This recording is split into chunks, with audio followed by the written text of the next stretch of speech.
जानिए तारक मेहता एक्टर्स की real life family के बारे में। नंबर 11 मुनमुन दत्ता। बात अगर तारक मेहता का उल्टा चश्मा के किरदारों की हो रही हो और बात बबीता जी की ना हो, ऐसा भला कैसे हो सकता है। वो रियल लाइफ में भी काफी हॉट एंड बोल्ड है। मुनमुन दत्ता ने अभी तक शादी नहीं की है और बात अगर उनके परिवार की जाए तो इनके पिता एक सिंगर थे। बात अगर इनके अफेयर और डेट की करें तो सुनने में आया है कि वो टप्पू का रोल निभाने वाले राज अनाथकट को डेट कर रही है और वहीं दूसरी ओर सुनने में आया कि वो कई सालों से एक दूसरे को डेट कर रहे हैं, लेकिन कभी भी इस पर ना तो मुनमुन दत्ता और ना ही राज ने कोई बात कही है खुलकर। वहीं अब ईटा टाइम्स की खबर के मुताबिक ये साफ हो गया है कि मुनमुन दत्ता और राज का अफेयर तो चल रहा है, ये कंफर्म हो गया। वैसे हाँ, आपको जानकर हैरानी होगी कि राज मुनमुन से करीबन 9 साल छोटे हैं। नंबर 10 सचिन श्रॉफ। सीरियल में तारक मेहता का रोल निभाने वाले एक्टर का रियल नाम सचिन श्रॉफ है और ये एक बहुत ही अच्छे एक्टर हैं और इससे पहले कई सारे सीरियल्स में काम कर चुके हैं। इन्होंने सबसे पहले जूही से शादी की थी और इस शादी से उनका एक बेटा भी है, लेकिन पता नहीं किसी वजह से दोनों की शादी ठीक से चल नहीं पाई और दोनों का तलाक हो गया। लेकिन फाइनली तारक मेहता उर्फ सचिन श्रॉफ की दूसरी शादी हो गई है और उन्होंने अपनी दुल्हनिया के साथ 7 फेरे ले लिए हैं, जिनसे उन्होंने शादी की है। उनका नाम चांदनी। अब देखो इनकी जिंदगी में कितनी चांदनी आती है। नंबर 9 सुनैना फौजदार। इस शो में अंजलि मेहता का रोल निभाने वाली सुनैना फौजदार को तो आप सभी बहुत अच्छे से जानते होंगे। सुनैना ने टेलीविजन उद्योग में 2007 में धारावाहिक संताना से अपनी शुरुआत की थी और बाद में वो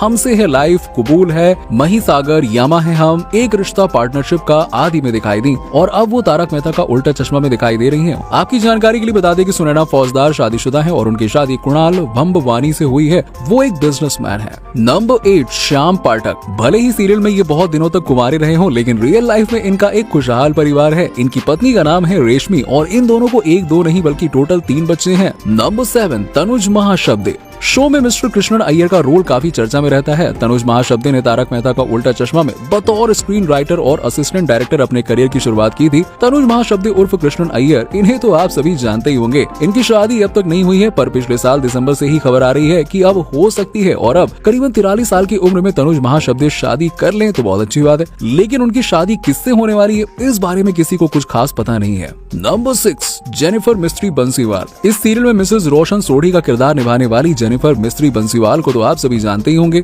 जेनिफर मिस्ट्री बंसीवाल के पति का नाम मयूर बंसीवाल है। मयूर बंसीवाल भी एक अच्छे कलाकार हैं। वो कई कमर्शियल टीवी शोज में नजर आ चुके हैं और इतना ही नहीं, जेनिफर के हस्बैंड मयूर ने बॉलीवुड खिलाड़ी अक्षय कुमार के साथ भी फिल्म 2.0 में काम किया हुआ है और फिल्म में मयूर ने पक्षी राजन के पिता का किरदार निभाया था। उनकी एक बेटी भी है। नंबर 5 मंदार चंद वादकर। मंदार चंद वादकर जो कि आत्माराम तुकाराम भिड़े का किरदार निभाते हैं। रियल लाइफ में इनकी पत्नी माधवी है, लेकिन इनकी असल लाइफ में आप इनकी पत्नी को कुछ कम मत समझिएगा। मंदार की पत्नी का नाम स्नेहल है। इनकी खूबसूरती सोनालिका जोशी से जरा भी पीछे नहीं है। मंदार ने मराठी रीति रिवाजों से स्नेहल से कई साल पहले शादी की थी और मंदार और स्नेहल अब एक बेटे के पेरेंट्स हैं। दोनों के एक क्यूट से बेटे का नाम पार्थ है और मंदार अपनी फैमिली के साथ में खूब वक्त बिताते हैं। अब आपकी जानकारी के लिए बता दें कि स्नेहल भी अपने पति की तरह ही एक्टिंग से जुड़ी हुई है और सोशल मीडिया पर स्नेहल की एक्टिंग के कई सारे वीडियोस हैं, लेकिन अब वो एक्टिंग नहीं करती हैं और फैमिली को ही अपना सारा वक्त देती हैं। नंबर 4 सोनालिका जोशी। सीरियल में आत्माराम तुकाराम भिड़े की वाइफ यानी कि माधवी भिड़े जो कि अचार पापड़ का बिजनेस करती हैं, लेकिन क्या आप जानते हैं कि माधवी भिड़े रियल लाइफ में भी एक सफल बिजनेस वुमेन है। जी हाँ, और अपने बिजनेस के जरिए वो करोड़ों रुपए कमाती हैं। सोनालिका ने रियल लाइफ में समीर जोशी से शादी की है और समीर और सोनालिका 2001 में शादी के बंधन में बंधे थे। वहीं अब दोनों 2 बच्चों के पेरेंट्स हैं और सोनालिका की तरह समीर भी एंटरटेनमेंट जगत का हिस्सा है और मराठी सिनेमा के लिए काम करते हैं।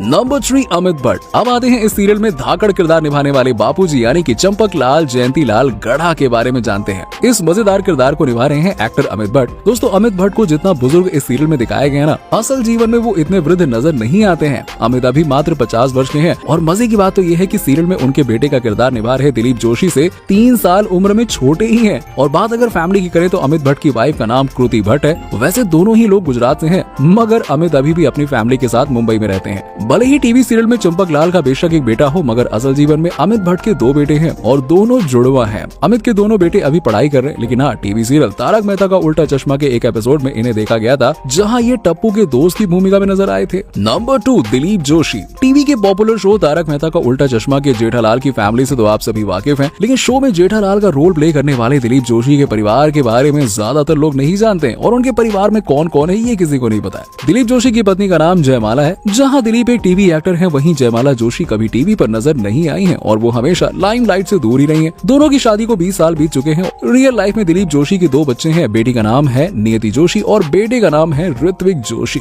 नंबर 1, दिशा वकानी। अपनी दमदार कॉमेडी से तारक मेहता का उल्टा चश्मा में दर्शकों का दिल जीतने वाली दयाबेन यानी कि दिशा वकानी को भला फैंस कैसे भूल सकते हैं। शो में दिशा के बोलने के स्टाइल से लेकर उनके ड्रेसिंग सेंस तक सब कुछ दर्शकों के दिल में और दिमाग में बस चुका है और यही कारण है कि अक्सर लोग उनके स्टाइल को कॉपी करते हैं। और देखा जाए तो उन्होंने कई सारी मूवीज और गुजराती सीरियल्स में काम किया हुआ है, लेकिन इन्हें असली पहचान तारक मेहता का उल्टा चश्मा शो से मिली है। दिशा वकानी के ऑन स्क्रीन पति से तो आप अच्छी तरह वाकिफ हैं, पिछले 12 सालों से मिल रहे हैं, लेकिन क्या आप उनके रियल लाइफ यानी कि असली पति के बारे में जानते हैं? अगर नहीं तो आपको बता दें कि दिशा ने 24 नवंबर साल 2015 में चार्टर्ड अकाउंटेंट मयूर पांड्या से शादी की है। दोनों ने मुंबई में ही शादी की थी और दिशा वकानी और मयूर पांड्या की एक बेटी भी है जिसका नाम श्रुति पांड्या है। अब आप में से बहुत कम लोग इस बात को जानते होंगे कि एक्ट्रेस दिशा वकानी के पिताजी का नाम भीम वकानी है, वो भी एक थिएटर आर्टिस्ट हैं। यही नहीं, उनके छोटे भाई जिनका नाम मयूर वकानी है वो भी एक बहुत ही अच्छे कलाकार हैं। मयूर वकानी भी तारक मेहता का उल्टा चश्मा शो में दया बहन का ऑन स्क्रीन भाई सुंदर लाल का रोल करते हैं, जो कि बहुत कॉमेडी रहता है। तो दोस्तों, ये थे तारक मेहता का उल्टा चश्मा सीरियल में किरदार निभाने वालों की रियल फैमिली। आप इस बारे में क्या सोचते हैं? नीचे में कमेंट सेक्शन में कमेंट करके जरूर बताइए। उम्मीद है कि आपको हमारी आज की वीडियो पसंद आई होगी। वीडियो पसंद आई हो तो वीडियो को लाइक करें और शेयर करना मत भूलिएगा।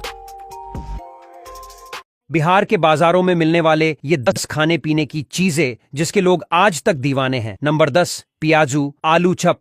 अपने प्याज और आलू के पकौड़े तो खाए ही होंगे, लेकिन बिहार के बाजारों में मिलने वाले प्याजू मतलब प्याज के पकौड़े और आलू चप मतलब आलू के पकौड़ों की बात ही अलग है। ये बड़े ही करारे और चटपटे होते अन्य राज्यों में मिलने वाले पकौड़ों से बिल्कुल अलग स्वाद होता है इन आलू और प्याज के पकौड़ों का। इन पकौड़ों को लाल मिर्च और लहसुन की चटनी के साथ परोसा जाता है और साथ में चाय हो तो बात ही अलग है। नंबर 9, घुघनी। सुबह सुबह के नाश्ते की बात करें तो यहाँ के बाजारों में मिलने वाली स्वादिष्ट घुघनी बहुत प्रसिद्ध है। चने को भिगोकर और उसे प्याज हरी मिर्च में भूनकर घुघनी को तैयार किया जाता है। आज यूपी बिहार के ट्रेनों में मिलने वाली घुघनी बिहार का ही आविष्कार है और इसे नाश्ते में बड़े पसंद से खाया जाता है। नंबर 8, लौंग लती गाजा। अगर आप मीठा खाने के शौकीन हैं तो लौंग लती और गाजा बिहार के बाजारों में मिलने वाली सबसे स्वादिष्ट मिठाइयों में से एक है। मैदे और चीनी से बनाई जाने वाली ये दोनों मिठाइयां गर्मा गर्म खाई जाए तो इसका स्वाद बाकी सब मिठाइयों पर भारी पड़ता है। नंबर 7, कोयला के भट्ठी वाला चाय। चाय तो लगभग सभी पीते हैं, लेकिन यहाँ के बाजारों में मिलने वाली चाय की बात ही अलग है। इस चाय को कोयले की भट्ठी पर पकाया जाता है और इस चाय में से एक अलग सौंधी सौंधी सी खुशबू और स्वाद आता है। बाकी राज्यों में मिलने वाली चाय से इसका दाम भी काफी कम होता है। नंबर 6, भूजा। बिहार गए और भूजा नहीं खाया तो क्या खाया? बाजारों में मिलने वाले भूजा को चना, मक्की, चावल जैसे अनाजों को कच्चा बालू रेत में भूनकर बनाया जाता है। प्याज, हरी मिर्च, लहसुन मिर्च की चटनी, नमक और सरसों तेल में मिलाकर भूजा तैयार किया जाता है। भूजा सेहत के लिए काफी फायदेमंद है और इसमें भरपूर मात्रा में फाइबर होता है जिससे पेट साफ रहता है। नंबर 5, सतुआ।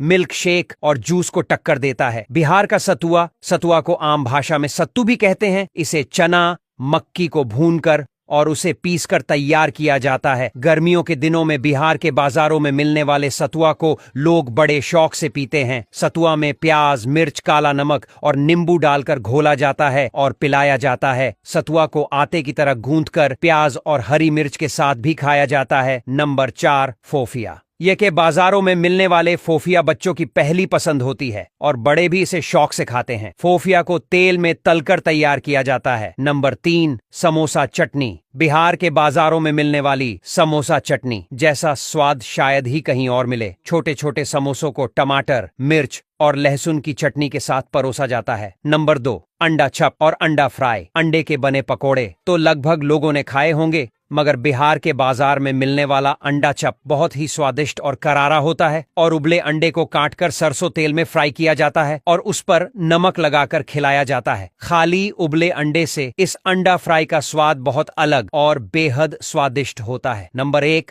लिट्टी चोखा बिहार की शान, या यूं कहें कि बिहार का आधिकारिक व्यंजन लिट्टी और चोखा चने के सत्तू में सरसों तेल, मिर्च और लहसुन मिलाकर आटे में भर के आग पर सेंक कर बनाया जाता है और इसे आलू बैंगन के चोखे के साथ खाया जाता है। आपके गांव या शहर के बाजार में मिलने वाली सबसे फेमस खाने की चीज कौन सी मिलती है, कमेंट में हमें जरूर बताएं और हमारे पेज काजल टीवी को फॉलो करें। और हमारी यह वीडियो आपको अच्छी लगी तो एक लाइक और शेयर जरूर करें। धन्यवाद। दोस्तों, क्या आप जानते हैं दुनिया के 7 अजूबों में कौन कौन सी इमारतें शामिल हैं? इन्हें कब बनाया गया और किसने बनाया? ये इमारतें हैं कहाँ और आखिर इनमें ऐसा क्या है जो इन्हें दुनिया के 7 अजूबों में शामिल किया गया? इनका इतिहास क्या कहता है? क्या ये वाकई अजूबा कहलाने लायक है या फिर नहीं? चलिए जानते हैं। लेकिन इन अजूबों के बारे में जानने से पहले दोस्तों आप ये जान लीजिए इन 7 अजूबों को कैसे चुना गया। दोस्तों, दुनिया के 7 अजूबे प्राचीन काल से ही चुने जा रहे हैं, लेकिन वो समय के साथ साथ नष्ट हो गए और आज के समय में जो अजूबे हैं उन्हें एक खास प्रोसेस के द्वारा चुना गया। इसके लिए 1999 से 2000 में स्विट्जरलैंड में एक फाउंडेशन द्वारा एक वेबसाइट का निर्माण किया गया और वहां पर 200 से भी ज्यादा धरोहरें लिस्ट की गई और फिर उन पर लोगों को वोट करने के लिए कहा गया, जहां पर 100 मिलियन से भी ज्यादा लोगों ने ऑनलाइन वोट किए और इस वोटिंग का निर्णय 2007 में आया और जिन धरोहरों को सबसे ज्यादा वोट मिले उन्हें दुनिया के 7 अजूबों के रूप में चुना गया। तो चलिए जानते हैं ये अजूबे कौन से हैं। Number 1, great wall of China. दोस्तों, दुनिया के 7 अजूबों में सबसे पहले हम बात करने वाले हैं चीन की दीवार की। जी हाँ, जो अपने आप में ही कमाल है, धमाल है और बेमिसाल है। चीन की दीवार दुनिया की सबसे बड़ी दीवार है जिसकी लंबाई लगभग 64,000 किलोमीटर है। ये मिट्टी, ईंटों और पत्थरों से बनी किले की मेन दीवारों की तरह दिखने वाली दीवार है। इसे चीन के कई शासकों और राजाओं द्वारा उत्तरी हमलावरों से बचने के लिए बनाया गया। इस दीवार को बनाने में लगभग 20 से 30 लाख लोगों ने अपना पूरा जीवन लगा दिया था। कहा जाता है कि कड़ी मेहनत करने वाले मजदूरों को भी इसमें दफना दिया जाता था, इसलिए इसे दुनिया का सबसे बड़ा कब्रिस्तान भी कहा जाता है। इस दीवार की सबसे ज्यादा ऊंचाई है करीब 35 फुट और हर जगह ऊंचाई अलग अलग है। और चौड़ाई की बात करें तो दोस्तों यहाँ से 10 पैदल चलते व्यक्ति एक साथ निकल सकते हैं। माना जाता है कि इसे 5वीं शताब्दी से लेकर 16वीं शताब्दी तक बनवाया गया। ये दीवार इतनी बड़ी है कि ये अंतरिक्ष से भी दिखाई देती है। कहा जाता है कि इस दीवार के बीच में खाली जगह है और इसे मिला दिया जाए तो इसकी लंबाई 8,848 किलोमीटर हो जाएगी।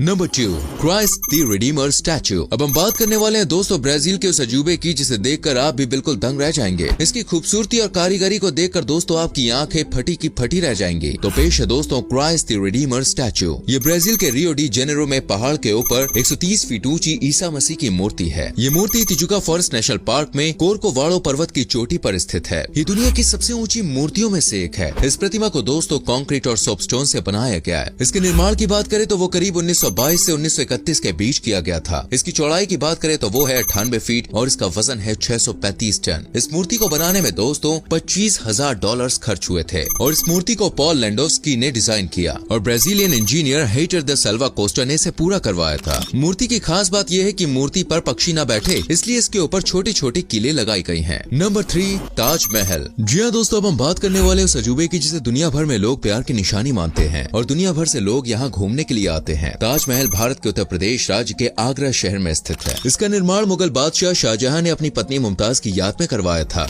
जिनकी मृत्यु 1631 में बच्चे को जन्म देते टाइम हुई थी। आपको बता दें इसका निर्माण सन 1632 से 1653 के बीच में हुआ था। इसे बनाने में लगभग 21 साल का समय लगा। ताजमहल की ऊंचाई की बात करें तो वो 73 मीटर है। ये 17 हेक्टेयर के क्षेत्रफल में फैला हुआ है और इसे बनाने के लिए 20,000 से भी ज्यादा मजदूरों ने काम किया था। कहा तो ये भी जाता है कि ताजमहल बनाने के बाद शाहजहां ने मजदूरों के हाथ कटवा दिए थे। हालांकि ये सिर्फ कहानियां हैं और इसके प्रमाण अभी तक कभी मिले नहीं है। ताजमहल के संगमरमर पर सूर्य की रोशनी पड़ने से ये दिन के समय में कई अलग अलग रंगों का दिखाई पड़ता है। इसके आसपास और भी कई सारी इमारतें और बाग बने हुए हैं जो इसकी शोभा बढ़ाते हैं। Number 4, the Roman Colosseum. जी हाँ दोस्तों, ये वही शानदार बिल्डिंग है जिसकी खूबसूरती किसी को भी अपना दीवाना बना लेती है। रोमन साम्राज्य के इतिहास के रूप में खड़ा कोलोसियम रोम शहर में स्थित अंडाकार आकृति का थिएटर या विशाल स्टेडियम है, जिसका निर्माण पहली शताब्दी में कई रोमन राजाओं के द्वारा किया गया। इस थिएटर का निर्माण रोमन साम्राज्य की अद्भुत स्थापत्य कला का प्रदर्शन करता है, जो कि वास्तव में अपने आप में गौरवपूर्ण गाथा को समेटे हुए। रोमन साम्राज्य के प्रारंभिक काल में इस थिएटर का यूज कई प्रकार के सार्वजनिक कार्यों, मनोरंजन शोज, पौराणिक गाथाओं के प्रदर्शन, नाटक, शिकार के अभिनय और तलवारबाजी जैसे मनोरंजक कार्यक्रमों के लिए किया जाता था। आपको बता दें इतिहास में अब तक का सबसे विशाल स्टेडियम रहा है, जिसमें एक बार में 65,000 से 80,000 तक लोग बैठ सकते हैं। दोस्तों, अगर आपको हमारी वीडियो पसंद आ रही हो तो भाई फटाफट से लाइक कर दीजिए। आगे मैं और भी मॉन्यूमेंट्स के बारे में आपको बताने वाला हूँ। आइए आगे बढ़ते हैं नंबर 5 के संग Chichen Itza. Chichen Itza Mexico में बना दोस्तों एक ऐसा अजूबा है जिसे देखकर आप तो क्या वैज्ञानिक भी बिल्कुल हैरान रह जाएं। तभी तो ये इस लिस्ट में शामिल हुआ है। ये अपने विश्व प्रसिद्ध पिरामिड या आकृति के मयान, मंदिर और यहाँ से निकलने वाली अजीब अजीब आवाजों की वजह से दुनिया भर में फेमस है। और यहाँ के दोस्तों हर एक मंदिर में 365 सीढ़ियाँ हैं। ऐसा माना जाता है कि इसे कोलंबियाई माया सभ्यता ने 9वीं और 12वीं शताब्दी के बीच में बनाया था। वैसे आपको बता दूं, हर साल यहाँ पर 1.2 मिलियन से भी ज्यादा पर्यटक घूमने आते हैं। चिचेन इट्जा को 1200 साल पहले बनाया गया, जो बहुत ही बड़े क्षेत्र लगभग 4 वर्ग मील में फैला हुआ है। इसलिए दोस्तों ये दुनिया के 7 अजूबों में से एक है। Number 6, Petra. मध्य एशिया में स्थित पेट्रा जॉर्डन देश की पहचान और जाना माना दोस्तों पर्यटन स्थल है। पेट्रा शहर का निर्माण अरब देश के मूल अरब वासियों के द्वारा करवाया गया था, जो कि व्यापारिक मार्ग पर स्थित था। व्यापारिक मार्ग पर होने के कारण इस शहर से ही दोस्तों सिल्क रूट एवं मसालों का व्यापार होता था, जिसके कारण अरब के रहने वालों को, जिन्हें की नाबातिया या रकमू कहा जाता था, वो काफी समृद्ध हो गए थे। पेट्रा का नाम एक यूनानी शब्द पेट्रोस से पड़ा, जिसका मतलब चट्टानों से होता है। इसकी स्थापना 312 ईसा पूर्व की गई थी। ये बड़ी बड़ी इमारतों और चट्टानों में तराशे जाने के कारण प्रसिद्ध है। यहाँ की चट्टानें लाल रंग की होती हैं, इसलिए दोस्तों इसे रोज सिटी के नाम से भी जाना जाता है। इसको विश्व विरासत स्थलों की सूची में यूनेस्को द्वारा शामिल किया गया। ये एक बहुत ही बड़ा ऐतिहासिक और सांस्कृतिक स्थल है। अब बारी है हमारे आखिरी अजूबे की दोस्तों, लेकिन इसके बारे में जानने से पहले मैं आपसे कहूंगा, वीडियो लाइक नहीं किया तो गलत बात, जल्दी से लाइक करो यार। Number 7, Machu Picchu. इस अजूबे का नाम सुन के आपको थोड़ा सा अजीब लग सकता है, लेकिन दोस्तों यकीन मानिए जब आप इसे देखने के लिए जाएंगे ना, तो आपको अपनी आंखों पर बॉस यकीन नहीं होगा और आप सोच में पड़ जाएंगे, यार सच में कोई इतना बेहतरीन अजूबा कैसे बना सकता है। अब बना भाई इसलिए तो इस लिस्ट में शामिल है, वरना बिना बने आज आप इसे कैसे देख पाते। तो चलिए इसके बारे में थोड़ी सी जनरल नॉलेज पढ़ाएं। माचू पिच्चू दक्षिण अमेरिका के पेरू में स्थित है। इसकी ऊंचाई दोस्तों समुद्र तल से 2430 मीटर है करीब। ये इनकी सभ्यता से संबंधित प्राचीन स्थल है। इसका निर्माण 1438 से 1472 के बीच में किया गया। इसे लॉस्ट सिटी ऑफ द इनका के नाम से भी जाना जाता है। सन 2007 में इसे दुनिया के 7 अजूबों में शामिल किया गया। इसका वर्तमान रूप 1912 में दिया गया था। इस स्थान पर पर्यटकों के लिए पुरानी इमारतों की मरम्मत करवाकर 30% तक पुनः यानी दोबारा इनका निर्माण किया गया। इस स्थान की सबसे प्रसिद्ध जगह है दोस्तों इनका ट्रेल ट्रैक, क्योंकि इस ट्रैक से पर्वत की चोटियों पर सूर्योदय का नजारा बहुत ही मनमोहक दिखाई देता है। इस ट्रैक के संकरा होने के कारण इस पर एक बार में 500 से ज्यादा पर्यटक नहीं जा सकते हैं। तो दोस्तों ये तो दुनिया के 7 अजूबे जिन्हें देखकर हर कोई हैरान या हक्का बक्का रह जाता है। वैसे आप मुझे बताइए ना, इनमें से किस अजूबे का दीदार आप कर चुके हैं या करना चाहेंगे? कमेंट सेक्शन में जरूर लिखना। वीडियो पसंद आई हो तो लाइक और शेयर भी करना और हमारे पेज को फॉलो करना ना भूलें। आखिर 2050 तक हमारी दुनिया कैसी होगी? सबसे पहले पूरी दुनिया का पेट्रोल खत्म हो जाएगा, जिसकी वजह से सभी कार्स और बाइक्स में हाइड्रोजन पेट्रोल इस्तेमाल किया जाएगा। 2050 तक स्कूल पूरी तरह से डिजिटल हो जाएंगे। स्कूल्स में बच्चों को भारी भरकम बैग लेकर नहीं जाना होगा। बच्चों के हाथों में टैबलेट्स या लैपटॉप होंगे और दुनिया की पॉपुलेशन 900 करोड़ से भी ज्यादा हो जाएगी।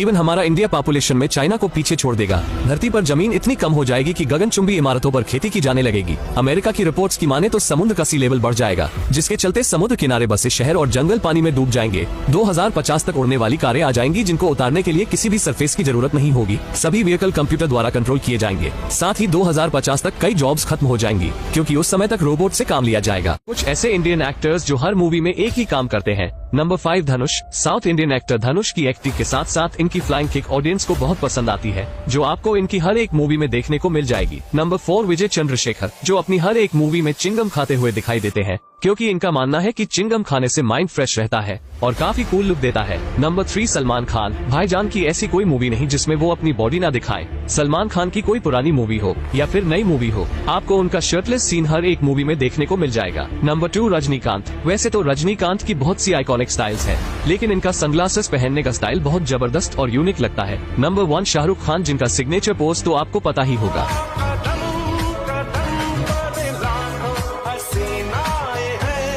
आमिर खान की मूवीज का रिकॉर्ड अब कोई नहीं तोड़ सकता, लेकिन कैसे? तो जैसे गजनी ने 2008 में बॉक्स ऑफिस पर 232 करोड़ की कमाई की थी और बॉलीवुड के इतिहास की सबसे ज्यादा पैसे कमाने वाली मूवी बन गई, जिसका रिकॉर्ड कोई नहीं तोड़ पाया। फिर 2009 में आमिर की 3 इडियट्स रिलीज हुई, जिसने 400 करोड़ की कमाई की और गजनी का रिकॉर्ड तोड़ दिया। लेकिन फिर 4 साल बाद इस फिल्म का रिकॉर्ड शाहरुख खान की मूवी चेन्नई एक्सप्रेस ने 422 करोड़ कमाकर तोड़ दिया। फिर इसी साल आमिर खान की धूम 3 ने 527 करोड़ की कमाई करके चेन्नई एक्सप्रेस का भी रिकॉर्ड तोड़ दिया। इसके बाद आमिर खान की पीके मूवी आई, जिसने 832 करोड़ रुपए कमाकर धूम 3 का रिकॉर्ड तोड़ दिया। लेकिन फिर इसके बाद 2016 में आमिर खान की दंगल मूवी रिलीज हुई, जिसने 2024 करोड़ रुपए कमाकर पीके मूवी का भी रिकॉर्ड तोड़ दिया और आज भी ये इंडिया में सबसे ज्यादा पैसे कमाने वाली मूवी है। इसीलिए क्या आप जानते हैं ये दोनों ऐसे समुद्र है जिनका पानी कभी कभी आपस में नहीं मिलता है और इनके पानी को कितना भी मिलाने की कोशिश करने पर वो दोबारा अलग हो जाते हैं। इसीलिए जिस भी जगह पर ये दोनों समुद्र आपस में मिलते हैं उनके बीच में एक लंबी पानी की दीवार दिखने लगती है। आखिर ये क्यों नहीं मिलते चलिए जानते हैं। दोस्तों ऐसी जगह जहाँ आप दो समुद्र को एक साथ देखते हैं वो गल्फ ऑफ अलास्का है। यहाँ प्रशांत महासागर और अटलांटिक महासागर आपस में मिलते हैं। एक तरफ आप जो गंदा मिट्टी जैसा पानी देखते हो वो बर्फ से पिघला हुआ पानी है, दूसरी तरफ नीले रंग के पानी में नमक की मात्रा ज्यादा होती है और ये पानी ज्यादा खारा होता है। इसीलिए दोनों तरफ के पानी में अलग अलग लवण की मात्रा होने से ना मिलते हुए दिखाई देते हैं। वहीं ये देखिए दोस्तों, एक जहाज पर भारी वाहन को बड़ी सावधानी से चढ़ाना चाहिए क्योंकि इसका थोड़ा सा भी बैलेंस बिगड़ने पर जहाज पलट सकता है और ट्रक सीधा पानी में गिरेगा। क्या आप जानते हैं ये एक ऐसी लिफ्ट है जिससे इंसानों को नहीं बल्कि बड़े बड़े जहाजों को उठाया जाता है। ये एलिवेटर चाइना की इंजीनियरिंग का ऐसा कमाल है कि हजारों टन के शिप को भी कुछ ही सेकंडों में उठाकर बांध के ऊपर चढ़ा देता है। और तो और जहाज के नीचे के हिस्से को हमेशा लाल रंग से ही क्यों पेंट करते हैं चलिए जानते हैं। दोस्तों चाइना के हुबई प्रांत में बना थ्री गॉर्जेस डैम 2.5 किलोमीटर लंबा है, लेकिन इसके बनने से नदी में जहाजों के आने जाने का रास्ता ब्लॉक हो गया, इसीलिए यहाँ इस लिफ्ट का निर्माण किया गया। दूसरी तरफ इस बांध में पैनामा कैनाल की तरह वाटर लॉक से एलिवेटर भी बनाया गया, लेकिन लिफ्ट का इस्तेमाल काफी महंगा पड़ता है। वहीं जहाज के निचले हिस्से में किया जाने वाला रंग लोहे पर होने वाला प्राइमर पेंट है। ये जहाज पर जंग लगने से बचाता है, साथ ही ये लाल रंग जहाज पर समुद्री जीव और काई को लगने से भी रोकता है। इन जीवों से कई बार जहाजों को चलाने वाले प्रोपेलर भी जाम हो जाते हैं। क्या आप जानते हैं 26 मार्च को अमेरिका में हुए शिप एक्सीडेंट में 300 मीटर लंबा कार्गो शिप अमेरिका के सबसे बड़े ब्रिज में से एक बाल्टीमोर से टकरा गया। शिप एक ही पिलर से टकराता है लेकिन पूरा ब्रिज जहाज के ऊपर गिर जाता है। इस हादसे में 6 लोगों को अपनी जान गंवानी पड़ी और 20 से ज्यादा लोग अभी तक लापता है। तो आखिर इतना बड़ा जहाज कैसे बेकाबू हुआ चलिए जानते हैं। दोस्तों ये जहाज रात को 1 बजे अमेरिका से श्रीलंका जाने के लिए रवाना हुआ था और इसके निकलने के 20 मिनट बाद ही पूरे जहाज की बिजली चली जाती है और शिप का इंजन भी बंद पड़ जाता है। और तो और जहाज को कंट्रोल करने वाला स्टीयरिंग भी घूमना बंद कर देता है। क्रू मेंबर शिप एंकर को भी नीचे गिराते हैं लेकिन वो भी जहाज को नहीं रोक पाता। ऐसे में जहाज का आगे का हिस्सा ब्रिज से टकरा जाता है। इतनी भयानक टक्कर से तुरंत ही जहाज में आग लग जाती है। इस हादसे में 5000 करोड़ रुपए का नुकसान होता है। दुनिया की 3 सबसे खतरनाक आर्मी ट्रेनिंग कौन सी है? ये ट्रेनिंग इतनी खतरनाक होती है जिसको करते वक्त कमजोर लोगों की जान भी जा सकती है। चलिए जानते हैं। इस लिस्ट में पहले नंबर पे है यूएस आर्मी की इलेक्ट्रिक शॉक ट्रेनिंग, जिसमें बिजली का एक झटका देने से इंसान का सारा शरीर काम करना बंद कर देता है। सबसे पहले इस ट्रेनिंग में सोल्जर के दोनों हाथों को कसकर पकड़ लेते हैं। उसके बाद इनको 50,000 वोल्ट का टीजर करंट देते हैं। कई बार तो ये करंट पास में खड़े हुए दूसरे सोल्जर को भी लग जाता है। ये ट्रेनिंग इतनी खतरनाक है कि इसको करने वाले 1000 लोगों में से 2 लोग हमेशा मारे जाते हैं। दूसरे नंबर पे under water swimming pool training. इसमें इंसान के हाथ पैर बांधकर उसे पानी में छोड़ा जाता है। पानी के अंदर एक मास्क रखा जाता है जिसको उठाकर ऊपर आना होता है। वहीं ये देखिए दोस्तों, चाइना में पुरुषों से ही नहीं बल्कि महिलाओं से भी खतरनाक मिलिट्री ट्रेनिंग करवाई जाती है।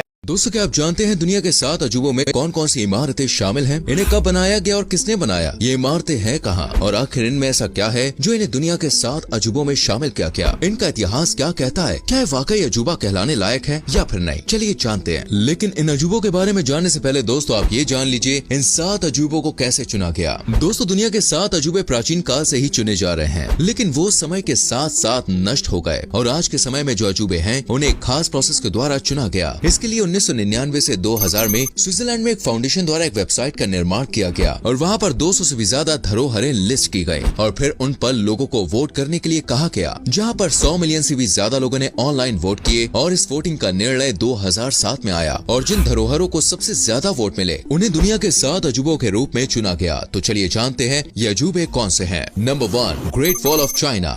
दोस्तों दुनिया के 7 अजूबों में सबसे पहले हम बात करने वाले हैं चीन की दीवार की। जी हाँ, जो अपने आप में ही कमाल है, धमाल है और बेमिसाल है। चीन की दीवार दुनिया की सबसे बड़ी दीवार है जिसकी लंबाई लगभग 64,000 किलोमीटर है। ये मिट्टी, ईंटों और पत्थरों से बनी किले की मेन दीवारों की तरह दिखने वाली दीवार है। इसे चीन के कई शासकों और राजाओं द्वारा उत्तरी हमलावरों से बचने के लिए बनाया गया। इस दीवार को बनाने में लगभग 20 से 30 लाख लोगों ने अपना पूरा जीवन लगा दिया था। कहा जाता है कि कड़ी मेहनत करने वाले मजदूरों को भी इसमें दफना दिया जाता था, इसलिए इसे दुनिया का सबसे बड़ा कब्रिस्तान भी कहा जाता है। इस दीवार की सबसे ज्यादा ऊंचाई है करीब 35 फुट और हर जगह ऊंचाई अलग अलग है। और चौड़ाई की बात करें तो दोस्तों यहाँ से 10 पैदल चलते व्यक्ति एक साथ निकल सकते हैं। माना जाता है कि इसे 5वीं शताब्दी से लेकर 16वीं शताब्दी तक बनवाया गया। ये दीवार इतनी बड़ी है कि ये अंतरिक्ष से भी दिखाई देती है। कहा जाता है कि इस दीवार के बीच में खाली जगह है और इसे मिला दिया जाए तो इसकी लंबाई 8,848 किलोमीटर हो जाएगी। Number 2, Christ the Redeemer statue. अब हम बात करने वाले हैं दोस्तों ब्राजील के उस अजूबे की जिसे देखकर आप भी बिल्कुल दंग रह जाएंगे। इसकी खूबसूरती और कारीगरी को देखकर दोस्तों आपकी आंखें फटी की फटी रह जाएंगी। तो पेश है दोस्तों क्राइस्ट द रिडीमर स्टैचू। ये ब्राजील के रियो डी जेनेरो में पहाड़ के ऊपर 130 फीट ऊंची ईसा मसीह की मूर्ति है। ये मूर्ति तिजुका फॉरेस्ट नेशनल पार्क में कोरकोवाड़ो पर्वत की चोटी पर स्थित है। ये दुनिया की सबसे ऊंची मूर्तियों में से एक है। इस प्रतिमा को दोस्तों कंक्रीट और सोपस्टोन से बनाया गया है। इसके निर्माण की बात करें तो वो करीब 1922 से 1931 के बीच किया गया था। इसकी चौड़ाई की बात करें तो वो है 98 फीट और इसका वजन है 635 टन। इस मूर्ति को बनाने में दोस्तों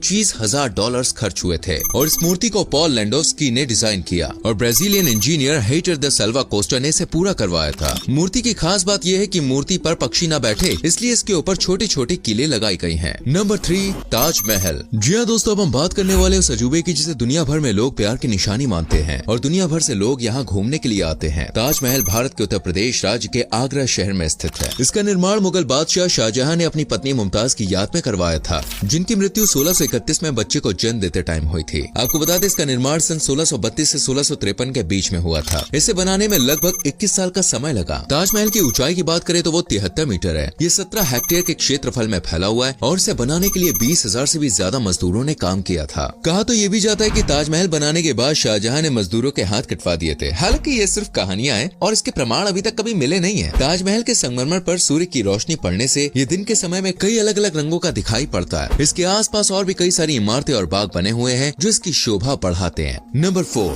द रोमन कोलोसियम। जी हाँ दोस्तों, ये वही शानदार बिल्डिंग है जिसकी खूबसूरती किसी को भी अपना दीवाना बना लेती है। रोमन साम्राज्य के इतिहास के रूप में खड़ा कोलोसियम रोम शहर में स्थित अंडाकार आकृति का थिएटर या विशाल स्टेडियम है, जिसका निर्माण पहली शताब्दी में कई रोमन राजाओं के द्वारा किया गया। इस थिएटर का निर्माण रोमन साम्राज्य की अद्भुत स्थापत्य कला का प्रदर्शन करता है, जो कि वास्तव में अपने आप में गौरवपूर्ण गाथा को समेटे हुए। रोमन साम्राज्य के प्रारंभिक काल में इस थिएटर का यूज कई प्रकार के सार्वजनिक कार्यों, मनोरंजन शोज, पौराणिक गाथाओं के प्रदर्शन, नाटक, शिकार के अभिनय और तलवारबाजी जैसे मनोरंजक कार्यक्रमों के लिए किया जाता था। आपको बता दें, इतिहास में अब तक का सबसे विशाल स्टेडियम रहा है, जिसमें एक बार में 65,000 से 80,000 तक लोग बैठ सकते हैं। दोस्तों, अगर आपको हमारी वीडियो पसंद आ रही हो तो भाई फटाफट से लाइक कर दीजिए। आगे मैं और भी मॉन्यूमेंट्स के बारे में आपको बताने वाला हूँ। आइए आगे बढ़ते हैं नंबर 5 के संग Chichen Itza. Chichen Itza Mexico में बना दोस्तों एक ऐसा अजूबा है जिसे देखकर आप तो क्या वैज्ञानिक भी बिल्कुल हैरान रह जाएं। तभी तो ये इस लिस्ट में शामिल हुआ है। ये अपने विश्व प्रसिद्ध पिरामिड आकृति के मयान, मंदिर और यहाँ से निकलने वाली अजीब अजीब आवाजों की वजह से दुनिया भर में फेमस है। और यहाँ के दोस्तों हर एक मंदिर में 365 सीढ़ियाँ हैं। ऐसा माना जाता है कि इसे कोलंबियाई माया सभ्यता ने 9वीं और 12वीं शताब्दी के बीच में बनाया था। वैसे आपको बता दूं, हर साल यहाँ पर 1.2 मिलियन से भी ज्यादा पर्यटक घूमने आते हैं। चिचेन इट्जा को 1200 साल पहले बनाया गया, जो बहुत ही बड़े क्षेत्र लगभग 4 वर्ग मील में फैला हुआ है। इसलिए दोस्तों ये दुनिया के 7 अजूबों में से एक है। Number 6, Petra.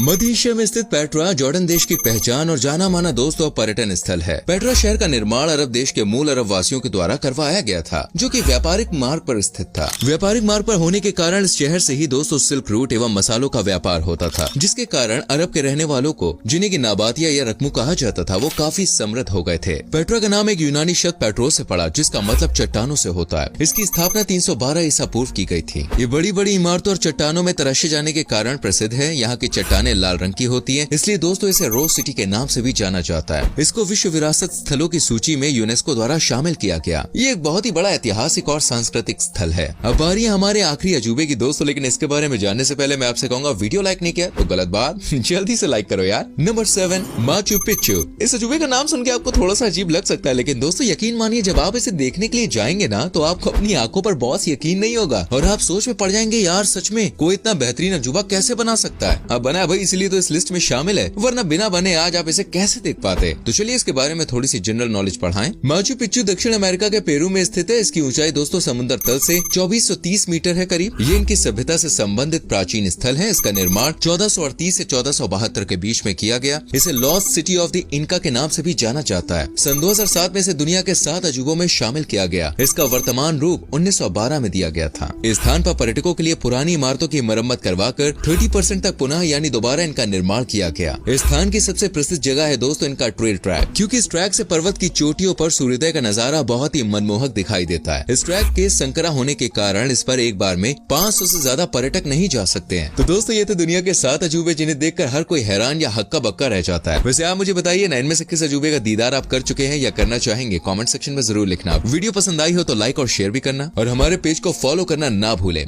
बिहार के बाजारों में मिलने वाले ये 10 खाने पीने की चीजें जिसके लोग आज तक दीवाने हैं। नंबर 10, प्याजू, आलू चप।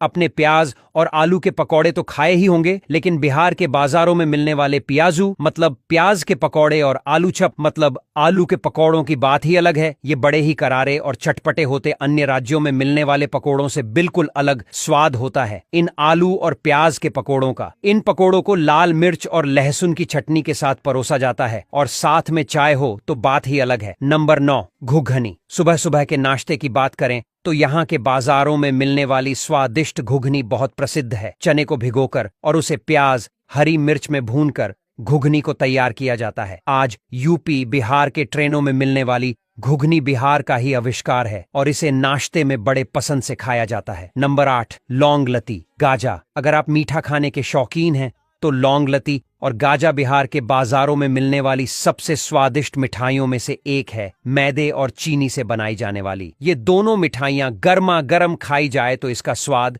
बाकी सब मिठाइयों पर भारी पड़ता है। नंबर 7, कोयला के भट्ठी वाला चाय। चाय तो लगभग सभी पीते हैं, लेकिन यहाँ के बाजारों में मिलने वाली चाय की बात ही अलग है। इस चाय को कोयले की भट्ठी पर पकाया जाता है और इस चाय में से एक अलग सौंधी सौंधी सी खुशबू और स्वाद आता है। बाकी राज्यों में मिलने वाली चाय से इसका दाम भी काफी कम होता है। नंबर 6, भूजा। बिहार गए और भूजा नहीं खाया तो क्या खाया? बाजारों में मिलने वाले भूजा को चना, मक्की, चावल जैसे अनाजों को कच्चा बालू रेत में भूनकर बनाया जाता है। प्याज, हरी मिर्च, लहसुन मिर्च की चटनी, नमक और सरसों तेल में मिलाकर भूजा तैयार किया जाता है। भूजा सेहत के लिए काफी फायदेमंद है और इसमें भरपूर मात्रा में फाइबर होता है जिससे पेट साफ रहता है। नंबर 5, सतुआ। मिल्क शेक और जूस को टक्कर देता है। बिहार का सतुआ को आम भाषा में सत्तू भी कहते हैं। इसे चना, मक्की को भूनकर और उसे पीसकर तैयार किया जाता है। गर्मियों के दिनों में बिहार के बाजारों में मिलने वाले सतुआ को लोग बड़े शौक से पीते हैं। सतुआ में प्याज, मिर्च, काला नमक और नींबू डालकर घोला जाता है और पिलाया जाता है। सतुआ को आटे की तरह गूंथकर प्याज और हरी मिर्च के साथ भी खाया जाता है। नंबर 4, फोफिया।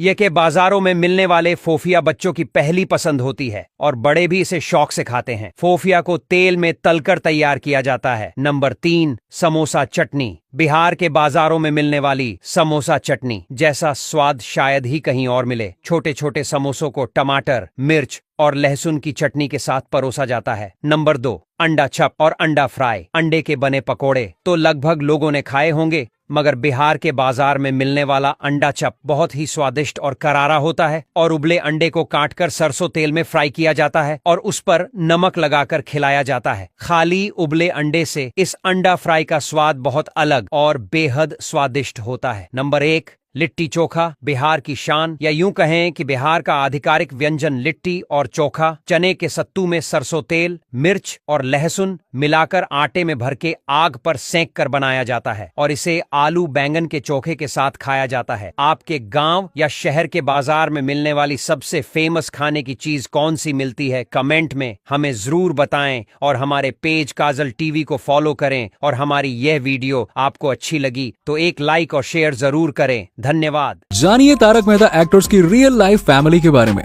नंबर 11, मुनमुन दत्ता। बात अगर तारक मेहता का उल्टा चश्मा के किरदारों की हो रही हो और बात बबीता जी की ना हो, ऐसा भला कैसे हो सकता है? वो रियल लाइफ में भी काफी हॉट एंड बोल्ड है। मुनमुन दत्ता ने अभी तक शादी नहीं की है और बात अगर उनके परिवार की जाए तो इनके पिता एक सिंगर थे। बात अगर इनके अफेयर और डेट की करें तो सुनने में आया है कि वो टप्पू का रोल निभाने वाले राज अनाथकट को डेट कर रही है और वहीं दूसरी ओर सुनने में आया कि वो कई सालों से एक दूसरे को डेट कर रहे हैं, लेकिन कभी भी इस पर ना तो मुनमुन दत्ता और ना ही राज ने कोई बात कही है खुलकर। वहीं अब ईटा टाइम्स की खबर के मुताबिक ये साफ हो गया है कि मुनमुन दत्ता और राज का अफेयर तो चल रहा है, ये कंफर्म हो गया। वैसे हाँ, आपको जानकर हैरानी होगी कि राज मुनमुन से करीबन 9 साल छोटे हैं। नंबर 10, सचिन श्रॉफ। सीरियल में तारक मेहता का रोल निभाने वाले एक्टर का रियल नाम सचिन श्रॉफ है और ये एक बहुत ही अच्छे एक्टर हैं और इससे पहले कई सारे सीरियल्स में काम कर चुके हैं। इन्होंने सबसे पहले जूही से शादी की थी और इस शादी से उनका एक बेटा भी है, लेकिन पता नहीं किसी वजह से दोनों की शादी ठीक से चल नहीं पाई और दोनों का तलाक हो गया। लेकिन फाइनली तारक मेहता उर्फ सचिन श्रॉफ की दूसरी शादी हो गई है और उन्होंने अपनी दुल्हनिया के साथ 7 फेरे ले लिए हैं जिनसे उन्होंने शादी की है। उनका नाम चांदनी है। अब देखो इनकी जिंदगी में कितनी चांदनी आती है। नंबर 9, सुनैना फौजदार। इस शो में अंजलि मेहता का रोल निभाने वाली सुनैना फौजदार को तो आप सभी बहुत अच्छे से जानते होंगे। सुनैना ने टेलीविजन उद्योग में 2007 में धारावाहिक संताना से अपनी शुरुआत की थी और बाद में वो हमसे है लाइफ, कबूल है, महिसागर, यामा है हम, एक रिश्ता, पार्टनरशिप का आदि में दिखाई दी और अब वो तारक मेहता का उल्टा चश्मा में दिखाई दे रही है। आपकी जानकारी के लिए बता दें कि सुनैना फौजदार शादीशुदा है और उनकी शादी कुणाल भंबवानी से हुई है। वो एक बिजनेसमैन है। नंबर 8, श्याम पाठक। भले ही सीरियल में ये बहुत दिनों तक कुंवारे रहे हो, लेकिन रियल लाइफ में इनका एक खुशहाल परिवार है। इनकी पत्नी का नाम है रेशमी और इन दोनों को 1-2 नहीं बल्कि टोटल 3 बच्चे हैं। नंबर 7, तनुज महाशब्दे। शो में मिस्टर कृष्णन अय्यर का रोल काफी चर्चा में रहता है। तनुज महाशब्दे ने तारक मेहता का उल्टा चश्मा में बतौर स्क्रीन राइटर और असिस्टेंट डायरेक्टर अपने करियर की शुरुआत की थी। तनुज महाशब्दे उर्फ कृष्णन अय्यर, इन्हें तो आप सभी सभी जानते ही होंगे। इनकी शादी अब तक नहीं हुई है, पर पिछले साल दिसंबर से ही खबर आ रही है कि अब हो सकती है और अब करीबन 43 साल की उम्र में तनुज महाशब्दे शादी कर लें तो बहुत अच्छी बात है। लेकिन उनकी शादी किससे होने वाली है, इस बारे में किसी को कुछ खास पता नहीं है। Number 6, Jennifer mystery Bansiwal. इस सीरियल में मिसेस रोशन सोढ़ी का किरदार निभाने वाली जेनिफर मिस्ट्री बंसीवाल को तो आप सभी जानते ही होंगे।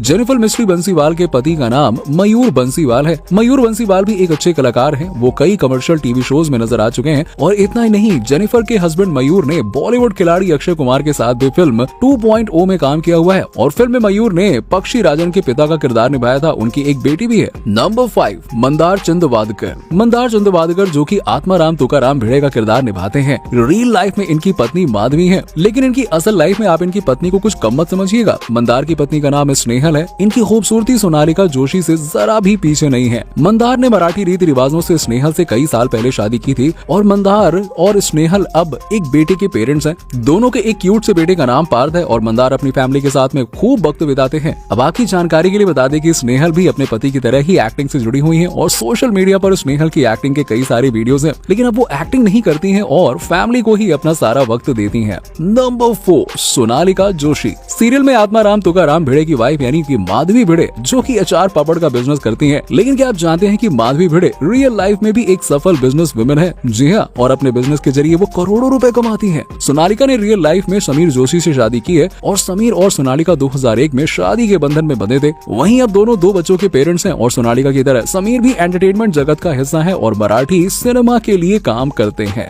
नंबर 3, अमित भट्ट। अब आते हैं इस सीरियल में धाकड़ किरदार निभाने वाले बापूजी यानी कि चंपक लाल जयंती लाल गढ़ा के बारे में जानते हैं। इस मजेदार किरदार को निभा रहे हैं एक्टर अमित भट्ट। दोस्तों, अमित भट्ट को जितना बुजुर्ग इस सीरियल में दिखाया गया ना, असल जीवन में वो इतने वृद्ध नजर नहीं आते हैं। अमित अभी मात्र 50 वर्ष के हैं और मजे की बात तो ये है कि सीरियल में उनके बेटे का किरदार निभा रहे दिलीप जोशी से 3 साल उम्र में छोटे ही हैं। और बात अगर फैमिली की करें तो अमित भट्ट की वाइफ का नाम कृति भट्ट है। वैसे दोनों ही लोग गुजरात से हैं, मगर अमित अभी भी अपनी फैमिली के साथ मुंबई में रहते हैं। भले ही टीवी सीरियल में चंपक लाल का बेशक एक बेटा हो, मगर असल जीवन में अमित भट्ट के 2 बेटे हैं और दोनों जुड़वा हैं। अमित के दोनों बेटे अभी पढ़ाई कर रहे हैं, लेकिन हाँ, टीवी सीरियल तारक मेहता का उल्टा चश्मा के एक एपिसोड में इन्हें देखा गया था, जहाँ ये टप्पू के दोस्त की भूमिका में नजर आए थे। नंबर 2, दिलीप जोशी। टीवी के पॉपुलर शो तारक मेहता का उल्टा चश्मा के जेठालाल की फैमिली से तो आप सभी वाकिफ हैं, लेकिन शो में जेठालाल का रोल प्ले करने वाले दिलीप जोशी के परिवार के बारे में ज्यादातर लोग नहीं जानते और उनके परिवार में कौन कौन है ये किसी को नहीं पता है। दिलीप जोशी की पत्नी का नाम जयमाला है। जहाँ दिलीप एक टीवी एक्टर है, वहीं जयमाला जोशी कभी टीवी पर नजर नहीं आई हैं और वो हमेशा लाइमलाइट से दूर ही रही हैं। दोनों की शादी को 20 साल बीत चुके हैं। रियल लाइफ में दिलीप जोशी के 2 बच्चे हैं। बेटी का नाम है नियति जोशी और बेटे का नाम है ऋत्विक जोशी।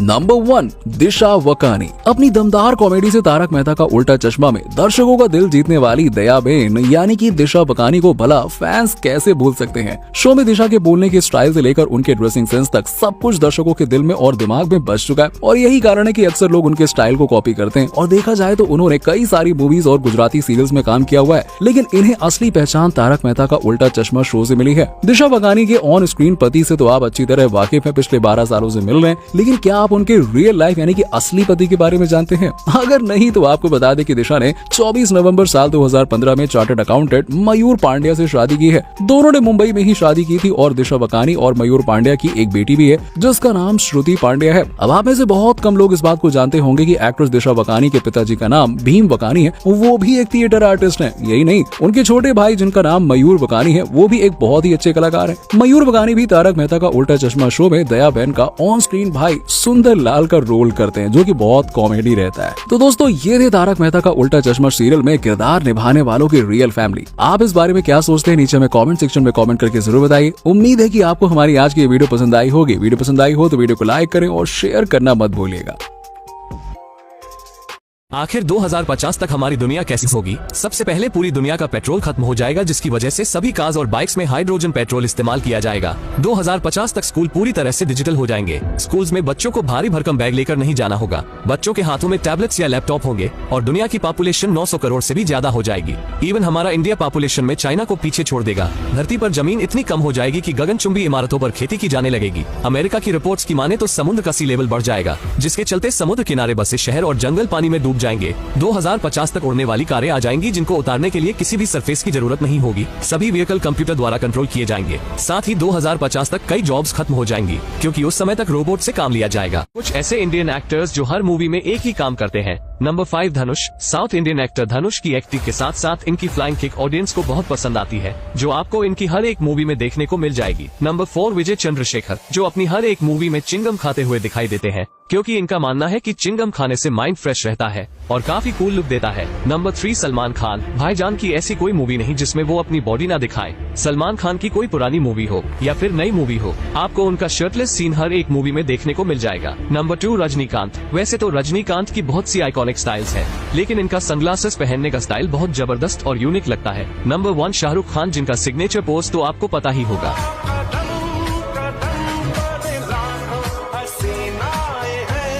आमिर खान की मूवीज का रिकॉर्ड अब कोई नहीं तोड़ सकता, लेकिन कैसे? तो जैसे गजनी ने 2008 में बॉक्स ऑफिस पर 232 करोड़ की कमाई की थी और बॉलीवुड के इतिहास की सबसे ज्यादा पैसे कमाने वाली मूवी बन गई, जिसका रिकॉर्ड कोई नहीं तोड़ पाया। फिर 2009 में आमिर की 3 इडियट्स रिलीज हुई, जिसने 400 करोड़ की कमाई की और गजनी का रिकॉर्ड तोड़ दिया। लेकिन फिर 4 साल बाद इस फिल्म का रिकॉर्ड शाहरुख खान की मूवी चेन्नई एक्सप्रेस ने 422 करोड़ कमाकर तोड़ दिया। फिर इसी साल आमिर खान की धूम 3 ने 527 करोड़ की कमाई करके चेन्नई एक्सप्रेस का भी रिकॉर्ड तोड़ दिया। इसके बाद आमिर खान की पीके मूवी आई, जिसने 832 करोड़ रुपए कमाकर धूम 3 का रिकॉर्ड तोड़ दिया। लेकिन फिर इसके बाद 2016 में आमिर खान की दंगल मूवी रिलीज हुई, जिसने 2024 करोड़ रुपए कमाकर पीके मूवी का भी रिकॉर्ड तोड़ दिया और आज भी ये इंडिया में सबसे ज्यादा पैसे कमाने वाली मूवी है। इसीलिए क्या आप जानते हैं ये दोनों ऐसे समुद्र है जिनका पानी कभी आपस में नहीं मिलता है और इनके पानी को कितना भी मिलाने की कोशिश करने पर वो दोबारा अलग हो जाते हैं। इसीलिए जिस भी जगह पर ये दोनों समुद्र आपस में मिलते हैं उनके बीच में एक लंबी पानी की दीवार दिखने लगती है। आखिर ये क्यों नहीं मिलते, चलिए जानते हैं। दोस्तों, ऐसी जगह जहाँ आप 2 समुद्र को एक साथ देखते हैं वो गल्फ ऑफ अलास्का है। यहाँ प्रशांत महासागर और अटलांटिक महासागर आपस में मिलते हैं। एक तरफ आप जो गंदा मिट्टी जैसा पानी देखते हो वो बर्फ से पिघला हुआ पानी है, दूसरी तरफ नीले रंग के पानी में नमक की मात्रा ज्यादा होती है और ये पानी ज्यादा खारा होता है। इसीलिए दोनों तरफ के पानी में अलग अलग लवण की मात्रा होने से ना मिलते हुए दिखाई देते हैं। वहीं ये देखिए दोस्तों, एक जहाज पर भारी वाहन को बड़ी सावधानी से चढ़ाना चाहिए, क्योंकि इसका थोड़ा सा भी बैलेंस बिगड़ने पर जहाज पलट सकता है और ट्रक सीधा पानी में गिरेगा। क्या आप जानते हैं ये एक ऐसी लिफ्ट है जिससे इंसानों को नहीं बल्कि बड़े बड़े जहाजों को उठाया जाता है। ये एलिवेटर चाइना की इंजीनियरिंग का ऐसा कमाल है कि हजारों टन के शिप को भी कुछ ही सेकंडों में उठाकर बांध के ऊपर चढ़ा देता है। और तो और जहाज के नीचे के हिस्से को हमेशा लाल रंग से क्यों पेंट करते हैं, चलिए जानते हैं। दोस्तों, चाइना के हुबई प्रांत में बना 3 गॉर्जेस डैम 2.5 किलोमीटर लंबा है, लेकिन इसके बनने से नदी में जहाजों के आने जाने का रास्ता ब्लॉक हो गया, इसीलिए यहाँ इस लिफ्ट का निर्माण किया गया। दूसरी तरफ इस बांध में पैनामा कैनाल की तरह वाटर लॉक से एलिवेटर भी बनाया गया, लेकिन लिफ्ट का इस्तेमाल काफी महंगा पड़ता है। वहीं जहाज के निचले हिस्से में किया जाने वाला रंग लोहे पर होने वाला प्राइमर पेंट है। ये जहाज पर जंग लगने से बचाता है। साथ ही ये लाल रंग जहाज पर समुद्री जीव और काई को लगने से भी रोकता है। इन जीवों से कई बार जहाजों को चलाने वाले प्रोपेलर भी जाम हो जाते हैं। क्या आप जानते हैं 26 मार्च को अमेरिका में हुए शिप एक्सीडेंट में 300 मीटर लंबा कार्गो शिप अमेरिका के सबसे बड़े ब्रिज में से एक बाल्टीमोर से टकरा गया। शिप एक ही पिलर से टकराता है, लेकिन पूरा ब्रिज जहाज के ऊपर गिर जाता है। इस हादसे में 6 लोगों को अपनी जान गंवानी पड़ी और 20 से ज्यादा लोग अभी तक लापता है। तो आखिर इतना बड़ा जहाज कैसे बेकाबू हुआ, चलिए जानते हैं। दोस्तों, ये जहाज रात को 1 बजे अमेरिका से श्रीलंका जाने के लिए रवाना हुआ था और इसके निकलने के 20 मिनट बाद ही पूरे जहाज की बिजली चली जाती है और शिप का इंजन भी बंद पड़ जाता है और तो और जहाज को कंट्रोल करने वाला स्टीयरिंग भी घूमना बंद कर देता है। क्रू मेंबर शिप एंकर को भी नीचे गिराते हैं, लेकिन वो भी जहाज को नहीं रोक पाता। ऐसे में जहाज का आगे का हिस्सा ब्रिज से टकरा जाता है। इतनी भयानक टक्कर से तुरंत ही जहाज में आग लग जाती है। इस हादसे में 5000 करोड़ रुपए का नुकसान होता है। दुनिया की 3 सबसे खतरनाक आर्मी ट्रेनिंग कौन सी है? ये ट्रेनिंग इतनी खतरनाक होती है जिसको करते वक्त कमजोर लोगों की जान भी जा सकती है। चलिए जानते हैं। इस लिस्ट में पहले नंबर पे है यूएस आर्मी की इलेक्ट्रिक शॉक ट्रेनिंग, जिसमें बिजली का एक झटका देने से इंसान का सारा शरीर काम करना बंद कर देता है। सबसे पहले इस ट्रेनिंग में सोल्जर के दोनों हाथों को कसकर पकड़ लेते हैं। उसके बाद इनको 50,000 वोल्ट का टीजर करंट देते हैं। कई बार तो ये करंट पास में खड़े हुए दूसरे सोल्जर को भी लग जाता है। ये ट्रेनिंग इतनी खतरनाक है कि इसको करने वाले 1000 लोगों में से 2 लोग हमेशा मारे जाते हैं। दूसरे नंबर पे under water swimming pool training. इसमें इंसान के हाथ पैर बांधकर उसे पानी में छोड़ा जाता है। पानी के अंदर एक मास्क रखा जाता है जिसको उठाकर ऊपर आना होता है। वहीं ये देखिए दोस्तों, चाइना में पुरुषों से ही नहीं बल्कि महिलाओं से भी खतरनाक मिलिट्री ट्रेनिंग करवाई जाती है। बिहार के बाजारों में मिलने वाले ये 10 खाने पीने की चीजें जिसके लोग आज तक दीवाने हैं। नंबर 10 प्याजू आलू चप। अपने प्याज और आलू के पकौड़े तो खाए ही होंगे, लेकिन बिहार के बाजारों में मिलने वाले प्याजू मतलब प्याज के पकौड़े और आलू चप मतलब आलू के पकौड़ों की बात ही अलग है। ये बड़े ही करारे और चटपटे होते अन्य राज्यों में मिलने वाले पकौड़ों से बिल्कुल अलग स्वाद होता है इन आलू और प्याज के पकौड़ों का। इन पकौड़ों को लाल मिर्च और लहसुन की चटनी के साथ परोसा जाता है और साथ में चाय हो तो बात ही अलग है। नंबर 9 घुघनी। सुबह सुबह के नाश्ते की बात करें तो यहाँ के बाजारों में मिलने वाली स्वादिष्ट घुघनी बहुत प्रसिद्ध है। चने को भिगोकर और उसे प्याज हरी मिर्च में भूनकर घुघनी को तैयार किया जाता है। आज यूपी बिहार के ट्रेनों में मिलने वाली घुघनी बिहार का ही आविष्कार है और इसे नाश्ते में बड़े पसंद से खाया जाता है। नंबर 8 लौंग लती गाजा। अगर आप मीठा खाने के शौकीन हैं तो लौंग लती और गाजा बिहार के बाजारों में मिलने वाली सबसे स्वादिष्ट मिठाइयों में से एक है। मैदे और चीनी से बनाई जाने वाली ये दोनों मिठाइयां गर्मा गर्म खाई जाए तो इसका स्वाद बाकी सब मिठाइयों पर भारी पड़ता है। नंबर 7, कोयला के भट्ठी वाला चाय। चाय तो लगभग सभी पीते हैं, लेकिन यहाँ के बाजारों में मिलने वाली चाय की बात ही अलग है। इस चाय को कोयले की भट्ठी पर पकाया जाता है और इस चाय में से एक अलग सौंधी सौंधी सी खुशबू और स्वाद आता है। बाकी राज्यों में मिलने वाली चाय से इसका दाम भी काफी कम होता है। नंबर 6, भूजा। बिहार गए और भूजा नहीं खाया तो क्या खाया? बाजारों में मिलने वाले भूजा को चना, मक्की, चावल जैसे अनाजों को कच्चा बालू रेत में भून कर बनाया जाता है। प्याज, हरी मिर्च, लहसुन मिर्च की चटनी, नमक और सरसों तेल में मिलाकर भूजा तैयार किया जाता है। भूजा सेहत के लिए काफी फायदेमंद है और इसमें भरपूर मात्रा में फाइबर होता है जिससे पेट साफ रहता है। नंबर 5, सतुआ।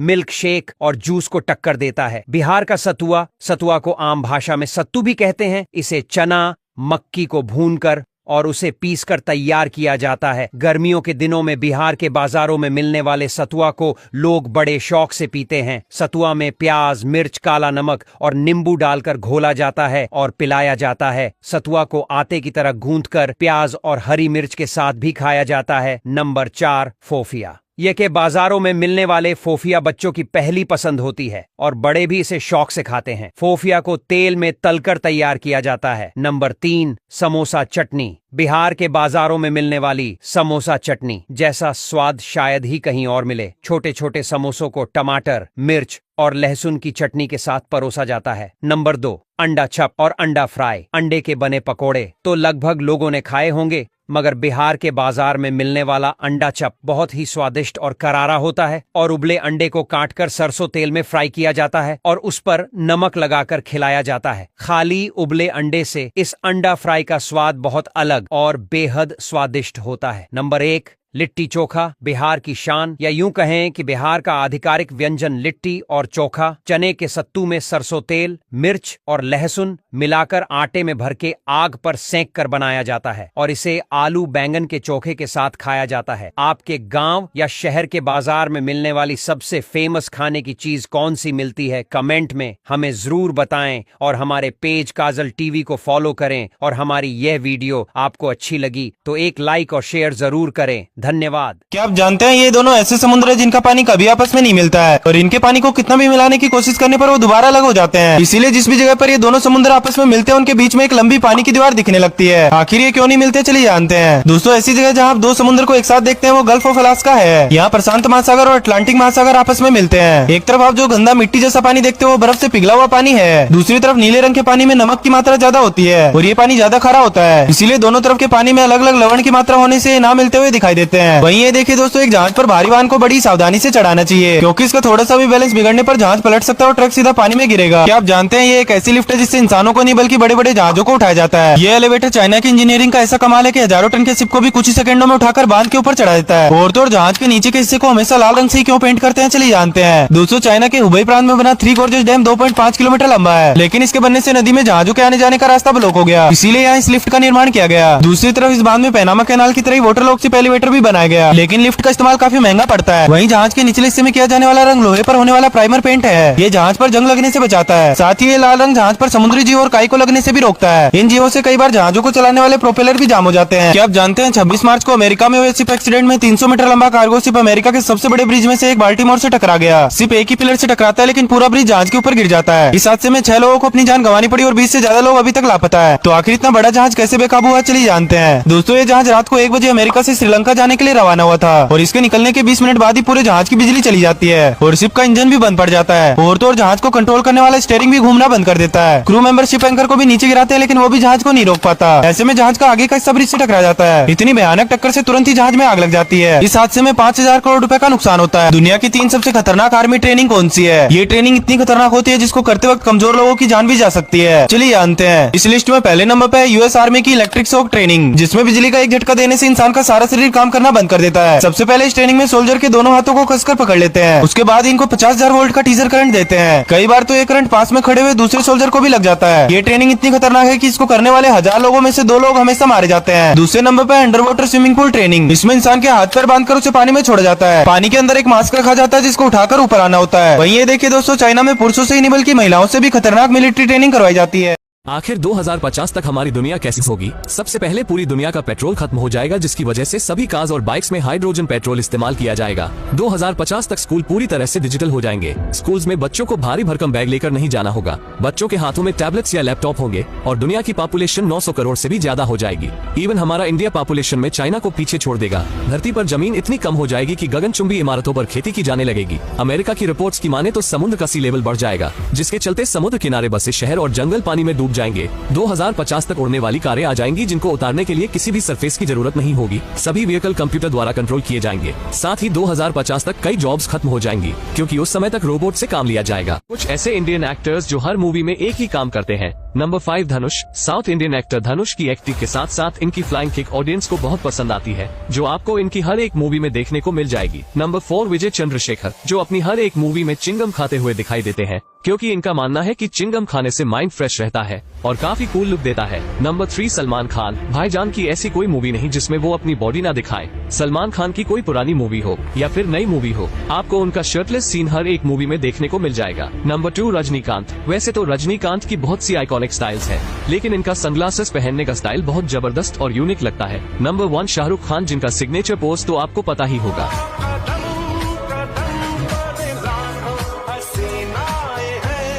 आमिर खान की मूवीज का रिकॉर्ड अब कोई नहीं तोड़ सकता, लेकिन कैसे? तो जैसे गजनी ने 2008 में बॉक्स ऑफिस पर 232 करोड़ की कमाई की थी और बॉलीवुड के इतिहास की सबसे ज्यादा पैसे कमाने वाली मूवी बन गई, जिसका रिकॉर्ड कोई नहीं तोड़ पाया। फिर 2009 में आमिर की 3 इडियट्स रिलीज हुई, जिसने 400 करोड़ की कमाई की और गजनी का रिकॉर्ड तोड़ दिया। लेकिन फिर 4 साल बाद इस फिल्म का रिकॉर्ड शाहरुख खान की मूवी चेन्नई एक्सप्रेस ने 422 करोड़ कमाकर तोड़ दिया। फिर इसी साल आमिर खान की धूम 3 ने 527 करोड़ की कमाई करके चेन्नई एक्सप्रेस का भी रिकॉर्ड तोड़ दिया। इसके बाद आमिर खान की पीके मूवी आई, जिसने 832 करोड़ रुपए कमाकर धूम 3 का रिकॉर्ड तोड़ दिया। लेकिन फिर इसके बाद 2016 में आमिर खान की दंगल मूवी रिलीज हुई, जिसने 2024 करोड़ रुपए कमाकर पीके मूवी का भी रिकॉर्ड तोड़ दिया और आज भी ये इंडिया में सबसे ज्यादा पैसे कमाने वाली मूवी है। इसीलिए जानिए तारक मेहता एक्टर्स की रियल लाइफ फैमिली के बारे में। नंबर 11 मुनमुन दत्ता। बात अगर तारक मेहता का उल्टा चश्मा के किरदारों की हो रही हो और बात बबीता जी की ना हो, ऐसा भला कैसे हो सकता है? वो रियल लाइफ में भी काफी हॉट एंड बोल्ड है। मुनमुन दत्ता ने अभी तक शादी नहीं की है और बात अगर उनके परिवार की जाए तो इनके पिता एक सिंगर थे। बात अगर इनके अफेयर और डेट की करें तो सुनने में आया है कि वो टप्पू का रोल निभाने वाले राज अनाथकट को डेट कर रही है, और वहीं दूसरी ओर सुनने में आया कि वो कई सालों से एक दूसरे को डेट कर रहे हैं, लेकिन कभी भी इस पर ना तो मुनमुन दत्ता और ना ही राज ने कोई बात कही है खुलकर। वहीं अब ईटा टाइम्स की खबर के मुताबिक ये साफ हो गया है कि मुनमुन दत्ता और राज का अफेयर तो चल रहा है, ये कंफर्म हो गया। वैसे हाँ, आपको जानकर हैरानी होगी कि राज मुनमुन से करीबन 9 साल छोटे हैं। नंबर 10 सचिन श्रॉफ। सीरियल में तारक मेहता का रोल निभाने वाले एक्टर का रियल नाम सचिन श्रॉफ है और ये एक बहुत ही अच्छे एक्टर हैं और इससे पहले कई सारे सीरियल्स में काम कर चुके हैं। इन्होंने सबसे पहले जूही से शादी की थी और इस शादी से उनका एक बेटा भी है, लेकिन पता नहीं किसी वजह से दोनों की शादी ठीक से चल नहीं पाई और दोनों का तलाक हो गया। लेकिन फाइनली तारक मेहता उर्फ सचिन श्रॉफ की दूसरी शादी हो गई है और उन्होंने अपनी दुल्हनिया के साथ 7 फेरे ले लिए हैं, जिनसे उन्होंने शादी की है। उनका नाम चांदनी। अब देखो इनकी जिंदगी में कितनी चांदनी आती है। नंबर 9 सुनैना फौजदार। इस शो में अंजलि मेहता का रोल निभाने वाली सुनैना फौजदार को तो आप सभी बहुत अच्छे से जानते होंगे। सुनैना ने टेलीविजन उद्योग में 2007 में धारावाहिक संताना से अपनी शुरुआत की थी और बाद में वो हमसे है लाइफ, कबूल है, महिसागर, यामा है हम, एक रिश्ता, पार्टनरशिप का आदि में दिखाई दी और अब वो तारक मेहता का उल्टा चश्मा में दिखाई दे रही हैं। आपकी जानकारी के लिए बता दें कि सुनैना फौजदार शादीशुदा है और उनकी शादी कुणाल भंबवानी से हुई है। वो एक बिजनेसमैन है। नंबर 8 श्याम पाठक। भले ही सीरियल में ये बहुत दिनों तक कुंवारे रहे हों, लेकिन रियल लाइफ में इनका एक खुशहाल परिवार है। इनकी पत्नी का नाम है रेशमी और इन दोनों को 1-2 नहीं बल्कि टोटल 3 बच्चे हैं। नंबर 7 तनुज महाशब्दे। शो में मिस्टर कृष्णन अय्यर का रोल काफी चर्चा में रहता है। तनुज महाशब्दे ने तारक मेहता का उल्टा चश्मा में बतौर स्क्रीन राइटर और असिस्टेंट डायरेक्टर अपने करियर की शुरुआत की थी। तनुज महाशब्दे उर्फ कृष्णन अय्यर, इन्हें तो आप सभी जानते ही होंगे। इनकी शादी अब तक नहीं हुई है, पर पिछले साल दिसंबर से ही खबर आ रही है कि अब हो सकती है और अब करीबन 43 साल की उम्र में तनुज महाशब्दे शादी कर लें तो बहुत अच्छी बात है, लेकिन उनकी शादी किससे होने वाली है इस बारे में किसी को कुछ खास पता नहीं है। Number 6, Jennifer mystery Bansiwal. इस सीरियल में मिसेस रोशन सोढ़ी का किरदार निभाने वाली जेनिफर मिस्ट्री बंसीवाल को तो आप सभी जानते ही होंगे। जेनिफर मिस्ट्री बंसीवाल के पति का नाम मयूर बंसीवाल है। मयूर बंसीवाल भी एक अच्छे कलाकार हैं। वो कई कमर्शियल टीवी शोज में नजर आ चुके हैं और इतना ही नहीं, जेनिफर के हस्बैंड मयूर ने बॉलीवुड खिलाड़ी अक्षय कुमार के साथ भी फिल्म 2.0 में काम किया हुआ है और फिल्म में मयूर ने पक्षी राजन के पिता का किरदार निभाया था। उनकी एक बेटी भी है। नंबर 5, मंदार चंद्रवादकर। मंदार चंद्रवादकर जो कि आत्माराम तुकाराम भिड़े का किरदार निभाते हैं। रियल लाइफ में इनकी पत्नी माधवी है, लेकिन इनकी असल लाइफ में आप इनकी पत्नी को कुछ कम मत समझिएगा। मंदार की पत्नी का नाम स्नेहल है। इनकी खूबसूरती सोनालिका जोशी से जरा भी पीछे नहीं है। मंदार ने मराठी रीति रिवाजों से स्नेहल से कई साल पहले शादी की थी और मंदार और स्नेहल अब एक बेटे के पेरेंट्स हैं। दोनों के एक क्यूट से बेटे का नाम पार्थ है और मंदार अपनी फैमिली के साथ में खूब वक्त बिताते हैं। अब आपकी जानकारी के लिए बता दें कि स्नेहल भी अपने पति की तरह ही एक्टिंग से जुड़ी हुई हैं और सोशल मीडिया पर स्नेहल की एक्टिंग के कई सारे वीडियोस हैं, लेकिन अब वो एक्टिंग नहीं करती हैं और फैमिली को ही अपना सारा वक्त देती हैं। नंबर 4, सोनालिका जोशी। सीरियल में आत्माराम तुकाराम भिड़े की वाइफ यानी कि माधवी भिड़े जो कि अचार पापड़ का बिजनेस करती हैं, लेकिन क्या आप जानते हैं कि माधवी भिड़े रियल लाइफ में भी एक सफल बिजनेस वुमेन है। जी हाँ, और अपने बिजनेस के जरिए वो करोड़ों रुपए कमाती हैं। सोनालिका ने रियल लाइफ में समीर जोशी से शादी की है और समीर और सोनालिका 2001 में शादी के बंधन में बंधे थे। वहीं अब दोनों 2 बच्चों के पेरेंट्स हैं और सोनालिका की तरह समीर भी एंटरटेनमेंट जगत का हिस्सा है और मराठी सिनेमा के लिए काम करते हैं। नंबर 3, अमित भट्ट। अब आते हैं इस सीरियल में धाकड़ किरदार निभाने वाले बापूजी यानी कि चंपक लाल जयंती लाल गढ़ा के बारे में जानते हैं। इस मजेदार किरदार को निभा रहे हैं एक्टर अमित भट्ट। दोस्तों, अमित भट्ट को जितना बुजुर्ग इस सीरियल में दिखाया गया ना, असल जीवन में वो इतने वृद्ध नजर नहीं आते हैं। अमित अभी मात्र 50 वर्ष के हैं और मजे की बात तो ये है कि सीरियल में उनके बेटे का किरदार निभा रहे दिलीप जोशी से 3 साल उम्र में छोटे ही हैं। और बात अगर फैमिली की करें तो अमित भट्ट की वाइफ का नाम कृति भट्ट है। वैसे दोनों ही लोग गुजरात से हैं, मगर अमित अभी भी अपनी फैमिली के साथ मुंबई में रहते हैं। भले ही टीवी सीरियल में चंपक लाल का बेशक एक बेटा हो, मगर असल जीवन में अमित भट्ट के 2 बेटे हैं और दोनों जुड़वा हैं। अमित के दोनों बेटे अभी पढ़ाई कर रहे हैं, लेकिन हाँ, टीवी सीरियल तारक मेहता का उल्टा चश्मा के एक एपिसोड में इन्हें देखा गया था, जहाँ ये टप्पू के दोस्त की भूमिका में नजर आए थे। नंबर 2, दिलीप जोशी। टीवी के पॉपुलर शो तारक मेहता का उल्टा चश्मा के जेठालाल की फैमिली से तो आप सभी वाकिफ हैं, लेकिन शो में जेठालाल का रोल प्ले करने वाले दिलीप जोशी के परिवार के बारे में ज्यादातर लोग नहीं जानते और उनके परिवार में कौन कौन है ये किसी को नहीं पता है। दिलीप जोशी की पत्नी का नाम जयमाला है। जहां दिलीप एक टीवी एक्टर है, वहीं जयमाला जोशी कभी टीवी पर नजर नहीं आई हैं और वो हमेशा लाइमलाइट से दूर ही रही हैं। दोनों की शादी को 20 साल बीत चुके हैं। रियल लाइफ में दिलीप जोशी के 2 बच्चे हैं। बेटी का नाम है नियति जोशी और बेटे का नाम है ऋत्विक जोशी। नंबर 1, दिशा वकानी। अपनी दमदार कॉमेडी से तारक मेहता का उल्टा चश्मा में दर्शकों का दिल जीतने वाली दयाबेन यानी कि दिशा वकानी को भला फैंस कैसे भूल सकते हैं। शो में दिशा के बोलने के स्टाइल से लेकर उनके ड्रेसिंग सेंस तक सब कुछ दर्शकों के दिल में और दिमाग में बस चुका है और यही कारण है कि अक्सर लोग उनके स्टाइल को कॉपी करते हैं। और देखा जाए तो उन्होंने कई सारी मूवीज और गुजराती सीरियल्स में काम किया हुआ है, लेकिन इन्हें असली पहचान तारक मेहता का उल्टा चश्मा शो से मिली है। दिशा वकानी के ऑन स्क्रीन पति से तो आप अच्छी तरह वाकिफ हैं, पिछले 12 सालों से मिल रहे हैं, लेकिन क्या आप उनके रियल लाइफ यानी कि असली पति के बारे में जानते हैं? अगर नहीं तो आपको बता दें कि दिशा ने 24 नवंबर साल 2015 में चार्टर्ड अकाउंटेंट मयूर पांड्या से शादी की है। दोनों ने मुंबई में ही शादी की थी और दिशा वकानी और मयूर पांड्या की एक बेटी भी है जिसका नाम श्रुति पांड्या है। अब आप में से बहुत कम लोग इस बात को जानते होंगे कि एक्ट्रेस दिशा वकानी के पिताजी का नाम भीम वकानी है, वो भी एक थिएटर आर्टिस्ट हैं। यही नहीं, उनके छोटे भाई जिनका नाम मयूर वकानी है वो भी एक बहुत ही अच्छे कलाकार हैं। मयूर वकानी भी तारक मेहता का उल्टा चश्मा शो में दया बहन का ऑन स्क्रीन भाई सुंदर लाल का रोल करते हैं, जो कि बहुत कॉमेडी रहता है। तो दोस्तों, ये थे तारक मेहता का उल्टा चश्मा सीरियल में किरदार निभाने वालों की रियल फैमिली। आप इस बारे में क्या सोचते हैं? नीचे में कमेंट सेक्शन में कमेंट करके जरूर बताइए। उम्मीद है कि आपको हमारी आज की वीडियो पसंद आई होगी। वीडियो पसंद आई हो तो वीडियो को लाइक करें और शेयर करना मत भूलिएगा।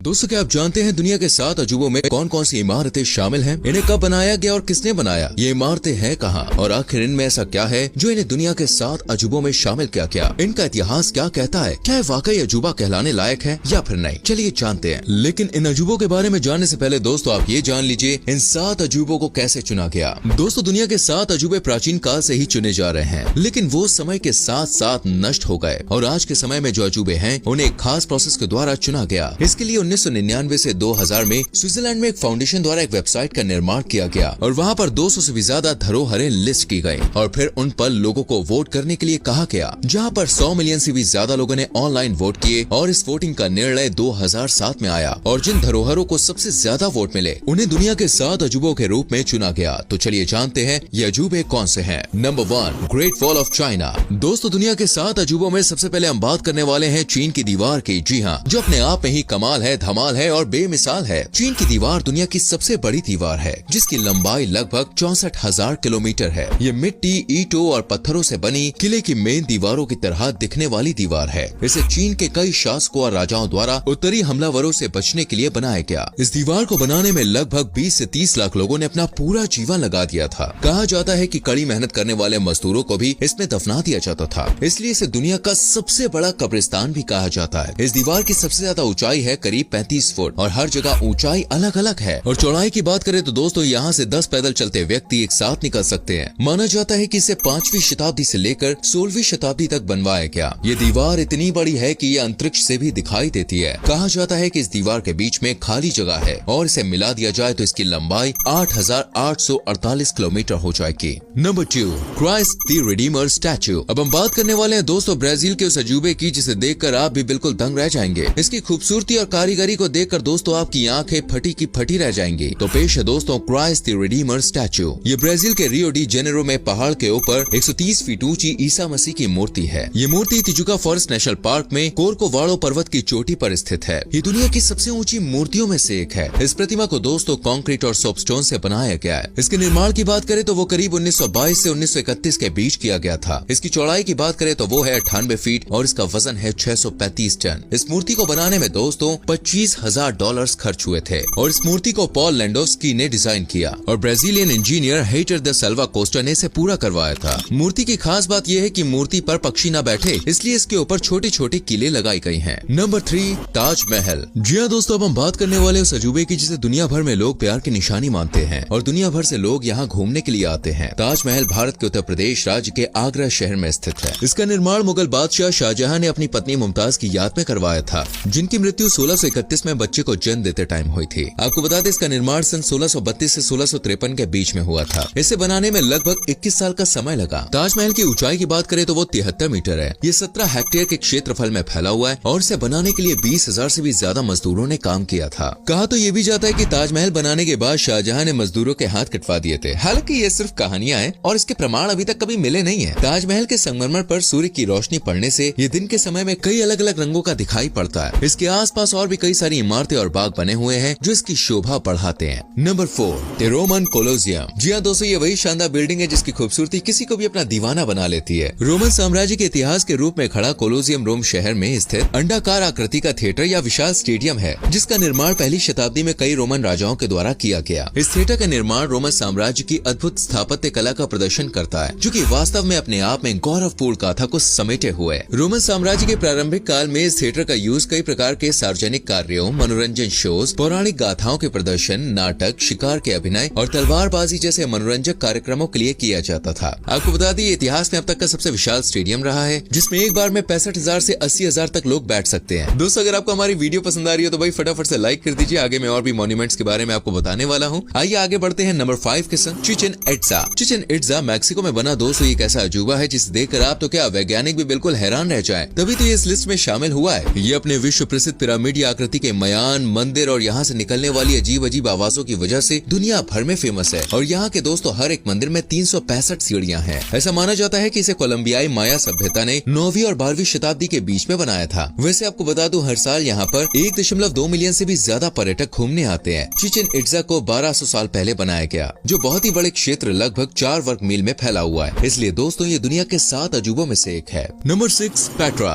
मध्य एशिया में स्थित पेट्रा जॉर्डन देश की पहचान और जाना माना दोस्तों पर्यटन स्थल है। पेट्रा शहर का निर्माण अरब देश के मूल अरब वासियों के द्वारा करवाया गया था, जो कि व्यापारिक मार्ग पर स्थित था। व्यापारिक मार्ग पर होने के कारण इस शहर से ही दोस्तों सिल्क रूट एवं मसालों का व्यापार होता था, जिसके कारण अरब के रहने वालों को, जिन्हें की नाबातिया या रकमू कहा जाता था, वो काफी समृद्ध हो गए थे। पेट्रा का नाम एक यूनानी शब्द पेट्रोस से पड़ा, जिसका मतलब चट्टानों से होता है। इसकी स्थापना 312 ईसा पूर्व की गई थी। ये बड़ी बड़ी इमारतों और चट्टानों में तराशे जाने के कारण प्रसिद्ध है। यहाँ की चट्टानें लाल रंग की होती है, इसलिए दोस्तों इसे रोज सिटी के नाम से भी जाना जाता है। इसको विश्व विरासत स्थलों की सूची में यूनेस्को द्वारा शामिल किया गया। ये एक बहुत ही बड़ा ऐतिहासिक और सांस्कृतिक स्थल है। अब बारी हमारे आखिरी अजूबे की दोस्तों, लेकिन इसके बारे में जानने से पहले मैं आपसे कहूंगा वीडियो लाइक नहीं किया तो गलत बात, जल्दी से लाइक करो यार। Number 7, Machu Picchu. इस अजूबे का नाम सुन के आपको थोड़ा सा अजीब लग सकता है, लेकिन दोस्तों यकीन मानिए जब आप इसे देखने के लिए जाएंगे ना तो आपको अपनी आंखों पर बॉस यकीन नहीं होगा और आप सोच में पड़ जाएंगे यार सच में कोई इतना बेहतरीन अजूबा कैसे बना सकता है। अब बना है भाई इसलिए तो इस लिस्ट में शामिल है, वरना बिना बने आज आप इसे कैसे देख पाते। तो चलिए इसके बारे में थोड़ी सी जनरल नॉलेज पढ़ाएं। माचू पिच्चू दक्षिण अमेरिका के पेरू में स्थित है। इसकी ऊंचाई दोस्तों समुद्र तल से 2430 मीटर है करीब। ये इनकी सभ्यता से संबंधित प्राचीन स्थल है। इसका निर्माण 1438 से 1472 के बीच में किया गया। इसे लॉस्ट सिटी ऑफ द इनका के नाम से भी जाना जाता है। सन 2007 में इसे दुनिया के 7 अजूबों में शामिल किया गया। इसका वर्तमान रूप 1912 में दिया गया था। इस स्थान पर पर्यटकों के लिए पुरानी इमारतों की मरम्मत करवाकर 30% तक पुनः यानी दोबारा इनका निर्माण किया गया। इस स्थान की सबसे प्रसिद्ध जगह है दोस्तों इनका ट्रेल ट्रैक, क्योंकि इस ट्रैक से पर्वत की चोटियों पर सूर्योदय का नजारा बहुत ही मनमोहक दिखाई देता है। इस ट्रैक के संकरा होने के कारण इस पर एक बार में 500 से ज्यादा पर्यटक नहीं जा सकते हैं। तो दोस्तों ये थे दुनिया के 7 अजूबे जिन्हें देखकर हर कोई हैरान या हक्का बक्का रह जाता है। वैसे आप मुझे बताइए ना, इनमें से किस अजूबे का दीदार आप कर चुके हैं या करना चाहेंगे? कमेंट सेक्शन में जरूर लिखना। वीडियो पसंद आई हो तो लाइक और शेयर भी करना और हमारे पेज को फॉलो करना ना भूलें।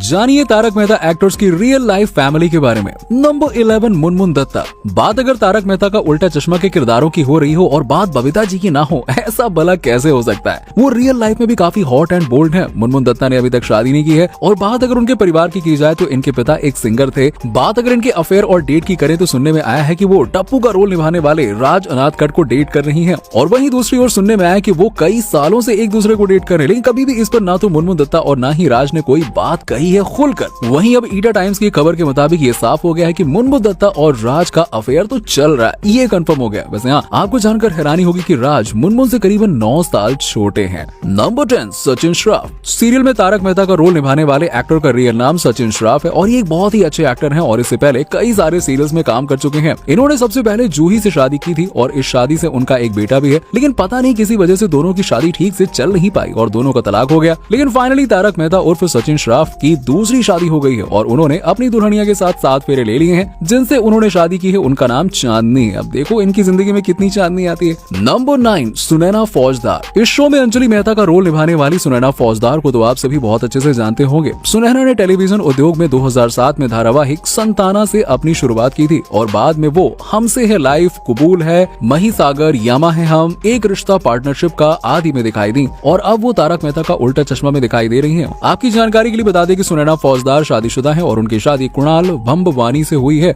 वो एक बिजनेसमैन है। नंबर 8, श्याम पाठक। भले ही सीरियल में ये बहुत दिनों तक कुंवारे रहे हो, लेकिन रियल लाइफ में इनका एक खुशहाल परिवार है। इनकी पत्नी का नाम है रेशमी और इन दोनों को 1-2 नहीं बल्कि टोटल 3 बच्चे हैं। नंबर 7, तनुज महाशब्दे। शो में मिस्टर कृष्णन अय्यर का रोल काफी चर्चा में रहता है। तनुज महाशब्दे ने तारक मेहता का उल्टा चश्मा में बतौर स्क्रीन राइटर और असिस्टेंट डायरेक्टर अपने करियर की शुरुआत की थी। तनुज महाशब्दे उर्फ कृष्णन अय्यर, इन्हें तो आप सभी जानते ही होंगे। इनकी शादी अब तक नहीं हुई है, पर पिछले साल दिसंबर से ही खबर आ रही है कि अब हो सकती है और अब करीबन 43 साल की उम्र में तनुज महाशब्दे शादी कर लें तो बहुत अच्छी बात है। लेकिन उनकी शादी किससे होने वाली है, इस बारे में किसी को कुछ खास पता नहीं है। Number 6, Jennifer mystery Bansiwal. इस सीरियल में मिसेस रोशन सोढ़ी का किरदार निभाने वाली जेनिफर मिस्ट्री बंसीवाल को तो आप सभी जानते ही होंगे। जेनिफर मिस्ट्री बंसीवाल के पति का नाम मयूर बंसीवाल है। मयूर बंसीवाल भी एक अच्छे कलाकार हैं। वो कई कमर्शियल टीवी शोज में नजर आ चुके हैं और इतना ही नहीं, जेनिफर के हस्बैंड मयूर ने बॉलीवुड खिलाड़ी अक्षय कुमार के साथ भी फिल्म 2.0 में काम किया हुआ है और फिल्म में मयूर ने पक्षी राजन के पिता का किरदार निभाया था। उनकी एक बेटी भी है। नंबर 5, मंदार चंद वादकर। मंदार चंद वादकर जो कि आत्माराम तुकाराम भिड़े का किरदार निभाते हैं। रियल लाइफ में इनकी पत्नी माधवी है, लेकिन इनकी असल लाइफ में आप इनकी पत्नी को कुछ कम मत समझिएगा। मंदार की पत्नी का नाम स्नेहल है। इनकी खूबसूरती सोनालिका जोशी से जरा भी पीछे नहीं है। मंदार ने मराठी रीति रिवाजों से स्नेहल से कई साल पहले शादी की थी और मंदार और स्नेहल अब एक बेटे के पेरेंट्स हैं। दोनों के एक क्यूट से बेटे का नाम पार्थ है और मंदार अपनी फैमिली के साथ में खूब वक्त बिताते हैं। अब आपकी जानकारी के लिए बता दें कि स्नेहल भी अपने पति की तरह ही एक्टिंग से जुड़ी हुई हैं और सोशल मीडिया पर स्नेहल की एक्टिंग के कई सारे वीडियोस हैं, लेकिन अब वो एक्टिंग नहीं करती हैं और फैमिली को ही अपना सारा वक्त देती हैं। नंबर 4, सोनालिका जोशी। सीरियल में आत्माराम तुकाराम भिड़े की वाइफ यानी कि माधवी भिड़े जो कि अचार पापड़ का बिजनेस करती हैं, लेकिन क्या आप जानते हैं कि माधवी भिड़े रियल लाइफ में भी एक सफल बिजनेस वुमेन है? जी हाँ, और अपने बिजनेस के जरिए वो करोड़ों रुपए कमाती आती है। सोनालिका ने रियल लाइफ में समीर जोशी से शादी की है और समीर और सोनालिका 2001 में शादी के बंधन में बंधे थे। वहीं अब दोनों 2 बच्चों के पेरेंट्स हैं और सोनालिका की तरह समीर भी एंटरटेनमेंट जगत का हिस्सा है और मराठी सिनेमा के लिए काम करते हैं। नंबर 3 अमित भट्ट। अब आते हैं इस सीरियल में धाकड़ किरदार निभाने वाले बापूजी यानी कि चंपक लाल जयंती लाल गढ़ा के बारे में जानते हैं। इस मजेदार किरदार को निभा रहे हैं एक्टर अमित भट्ट। दोस्तों, अमित भट्ट को जितना बुजुर्ग इस सीरियल में दिखाया गया ना, असल जीवन में वो इतने वृद्ध नजर नहीं आते हैं। अमित अभी मात्र 50 वर्ष के हैं और मजे की बात तो ये है कि सीरियल में उनके बेटे का किरदार निभा रहे दिलीप जोशी से 3 साल उम्र में छोटे ही हैं। और बात अगर फैमिली की करें तो अमित भट्ट की वाइफ का नाम कृति भट्ट है। वैसे दोनों ही लोग गुजरात से हैं, मगर अमित अभी भी अपनी फैमिली के साथ मुंबई में रहते हैं। भले ही टीवी सीरियल में चंपक लाल का बेशक एक बेटा हो, मगर असल जीवन में अमित भट्ट के 2 बेटे हैं और दोनों जुड़वा हैं। अमित के दोनों बेटे अभी पढ़ाई कर रहे हैं, लेकिन हाँ, टीवी सीरियल तारक मेहता का उल्टा चश्मा के एक एपिसोड में इन्हें देखा गया था, जहाँ ये टप्पू के दोस्त की भूमिका में नजर आए थे। नंबर 2 दिलीप जोशी। टीवी के पॉपुलर शो तारक मेहता का उल्टा चश्मा के जेठालाल की फैमिली से तो आप सभी वाकिफ हैं, लेकिन शो में जेठालाल का रोल प्ले करने वाले दिलीप जोशी के परिवार के बारे में ज्यादातर लोग नहीं जानते और उनके परिवार में कौन कौन है ये किसी को नहीं पता है। दिलीप जोशी की पत्नी का नाम जयमाला है। जहां दिलीप एक टीवी एक्टर है, वहीं जयमाला जोशी कभी टीवी पर नजर नहीं आई हैं और वो हमेशा लाइमलाइट से दूर ही रही हैं। दोनों की शादी को 20 साल बीत चुके हैं। रियल लाइफ में दिलीप जोशी के 2 बच्चे हैं। बेटी का नाम है नियति जोशी और बेटे का नाम है ऋत्विक जोशी। नंबर 1 दिशा वकानी। अपनी दमदार कॉमेडी से तारक मेहता का उल्टा चश्मा में दर्शकों का दिल जीतने वाली दयाबेन यानी कि दिशा वकानी को भला फैंस कैसे भूल सकते हैं। शो में दिशा के बोलने के स्टाइल से लेकर उनके ड्रेसिंग सेंस तक सब कुछ दर्शकों के दिल में और दिमाग में बस चुका है और यही कारण है कि अक्सर लोग उनके स्टाइल को कॉपी करते हैं। और देखा जाए तो उन्होंने कई सारी मूवीज और गुजराती सीरियल्स में काम किया हुआ है, लेकिन इन्हें असली पहचान तारक मेहता का उल्टा चश्मा शो से मिली है। दिशा वकानी के ऑन स्क्रीन पति से तो आप अच्छी तरह वाकिफ हैं, पिछले 12 सालों से मिल रहे हैं, लेकिन क्या आप उनके रियल लाइफ यानी कि असली पति के बारे में जानते हैं? अगर नहीं तो आपको बता दें कि दिशा ने 24 नवंबर साल 2015 में चार्टर्ड अकाउंटेंट मयूर पांड्या से शादी की है। दोनों ने मुंबई में ही शादी की थी और दिशा वकानी और मयूर पांड्या की एक बेटी भी है जिसका नाम श्रुति पांड्या है। अब आप में से बहुत कम लोग इस बात को जानते होंगे कि एक्ट्रेस दिशा वकानी के पिताजी का नाम भीम वकानी है, वो भी एक थिएटर आर्टिस्ट हैं। यही नहीं, उनके छोटे भाई जिनका नाम मयूर वकानी है वो भी एक बहुत ही अच्छे कलाकार हैं। मयूर वकानी भी तारक मेहता का उल्टा चश्मा शो में दया बहन का ऑन स्क्रीन भाई सुंदर लाल का रोल करते हैं, जो कि बहुत कॉमेडी रहता है। तो दोस्तों, ये थे तारक मेहता का उल्टा चश्मा सीरियल में किरदार निभाने वालों की रियल फैमिली। आप इस बारे में क्या सोचते हैं नीचे में कमेंट सेक्शन में कमेंट करके जरूर बताइए। उम्मीद है कि आपको हमारी आज की वीडियो पसंद आई होगी। वीडियो पसंद आई हो तो वीडियो को लाइक करें और शेयर करना मत भूलिएगा। आखिर 2050 तक हमारी दुनिया कैसी होगी? सबसे पहले पूरी दुनिया का पेट्रोल खत्म हो जाएगा, जिसकी वजह से सभी कार्स और बाइक्स में हाइड्रोजन पेट्रोल इस्तेमाल किया जाएगा। 2050 तक स्कूल पूरी तरह से डिजिटल हो जाएंगे। स्कूल्स में बच्चों को भारी भरकम बैग लेकर नहीं जाना होगा। बच्चों के हाथों में टैबलेट्स या लैपटॉप होंगे और दुनिया की पॉपुलेशन 900 करोड़ से भी ज्यादा हो जाएगी। इवन हमारा इंडिया पॉपुलेशन में चाइना को पीछे छोड़ देगा। धरती पर जमीन इतनी कम हो जाएगी कि गगनचुंबी इमारतों पर खेती की जाने लगेगी। अमेरिका की रिपोर्ट्स की माने तो समुद्र का सी लेवल बढ़ जाएगा, जिसके चलते समुद्र किनारे बसे शहर और जंगल पानी में डूब जाएंगे। 2050 तक उड़ने वाली कारें आ जाएंगी, जिनको उतारने के लिए किसी भी सरफेस की जरूरत नहीं होगी। सभी व्हीकल कंप्यूटर द्वारा कंट्रोल किए जाएंगे। साथ ही 2050 तक कई जॉब्स खत्म हो जाएंगी, क्योंकि उस समय तक रोबोट से काम लिया जाएगा। कुछ ऐसे इंडियन एक्टर्स जो हर मूवी में एक ही काम करते हैं। नंबर 5 धनुष। साउथ इंडियन एक्टर धनुष की एक्टिंग के साथ साथ इनकी फ्लाइंग किक ऑडियंस को बहुत पसंद आती है, जो आपको इनकी हर एक मूवी में देखने को मिल जाएगी। नंबर 4 विजय चंद्रशेखर, जो अपनी हर एक मूवी में चिंगम खाते हुए दिखाई देते हैं, क्योंकि इनका मानना है कि चिंगम खाने से माइंड फ्रेश रहता है और काफी कूल लुक देता है। नंबर 3 सलमान खान। भाईजान की ऐसी कोई मूवी नहीं जिसमें वो अपनी बॉडी ना दिखाए। सलमान खान की कोई पुरानी मूवी हो या फिर नई मूवी हो, आपको उनका शर्टलेस सीन हर एक मूवी में देखने को मिल जाएगा। नंबर 2 रजनीकांत। वैसे तो रजनीकांत की बहुत सी आइकॉनिक स्टाइल्स है, लेकिन इनका सनग्लासेस पहनने का स्टाइल बहुत जबरदस्त और यूनिक लगता है। नंबर 1 शाहरुख खान, जिनका सिग्नेचर पोज तो आपको पता ही होगा।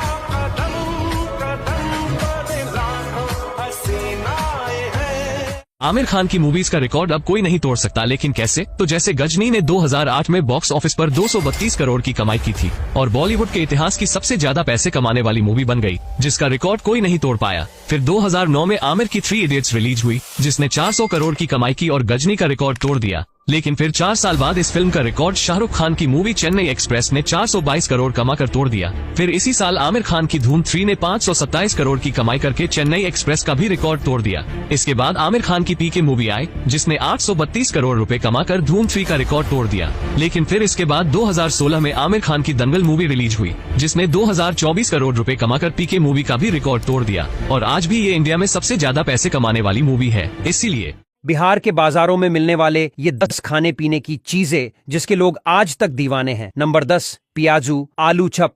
अपने प्याज और आलू के पकौड़े तो खाए ही होंगे, लेकिन बिहार के बाजारों में मिलने वाले प्याजू मतलब प्याज के पकौड़े और आलू चप मतलब आलू के पकौड़ों की बात ही अलग है। ये बड़े ही करारे और चटपटे होते अन्य राज्यों में मिलने वाले पकौड़ों से बिल्कुल अलग स्वाद होता है इन आलू और प्याज के पकौड़ों का। इन पकौड़ों को लाल मिर्च और लहसुन की चटनी के साथ परोसा जाता है और साथ में चाय हो तो बात ही अलग है। नंबर 9, घुघनी। सुबह सुबह के नाश्ते की बात करें तो यहाँ के बाजारों में मिलने वाली स्वादिष्ट घुघनी बहुत प्रसिद्ध है। चने को भिगोकर और उसे प्याज, हरी मिर्च में भूनकर घुघनी को तैयार किया जाता है। आज यूपी, बिहार के ट्रेनों में मिलने वाली घुघनी बिहार का ही आविष्कार है और इसे नाश्ते में बड़े पसंद से खाया जाता है। नंबर 8, लौंग लती, गाजा। अगर आप मीठा खाने के शौकीन हैं तो लौंग लती और गाजा बिहार के बाजारों में मिलने वाली सबसे स्वादिष्ट मिठाइयों में से एक है। मैदे और चीनी से बनाई जाने वाली ये दोनों मिठाइयां गर्मा गर्म खाई जाए तो इसका स्वाद बाकी सब मिठाइयों पर भारी पड़ता है। नंबर 7, कोयला के भट्ठी वाला चाय। चाय तो लगभग सभी पीते हैं, लेकिन यहाँ के बाजारों में मिलने वाली चाय की बात ही अलग है। इस चाय को कोयले की भट्ठी पर पकाया जाता है और इस चाय में से एक अलग सौंधी सौंधी सी खुशबू और स्वाद आता है। बाकी राज्यों में मिलने वाली चाय से इसका दाम भी काफी कम होता है। नंबर 6, भूजा। बिहार गए और भूजा नहीं खाया तो क्या खाया? बाजारों में मिलने वाले भूजा को चना, मक्की, चावल जैसे अनाजों को कच्चा बालू रेत में भून कर बनाया जाता है। प्याज, हरी मिर्च, लहसुन मिर्च की चटनी, नमक और सरसों तेल में मिलाकर भूजा तैयार किया जाता है। भूजा सेहत के लिए काफी फायदेमंद है और इसमें भरपूर मात्रा में फाइबर होता है जिससे पेट साफ रहता है। नंबर 5, सतुआ।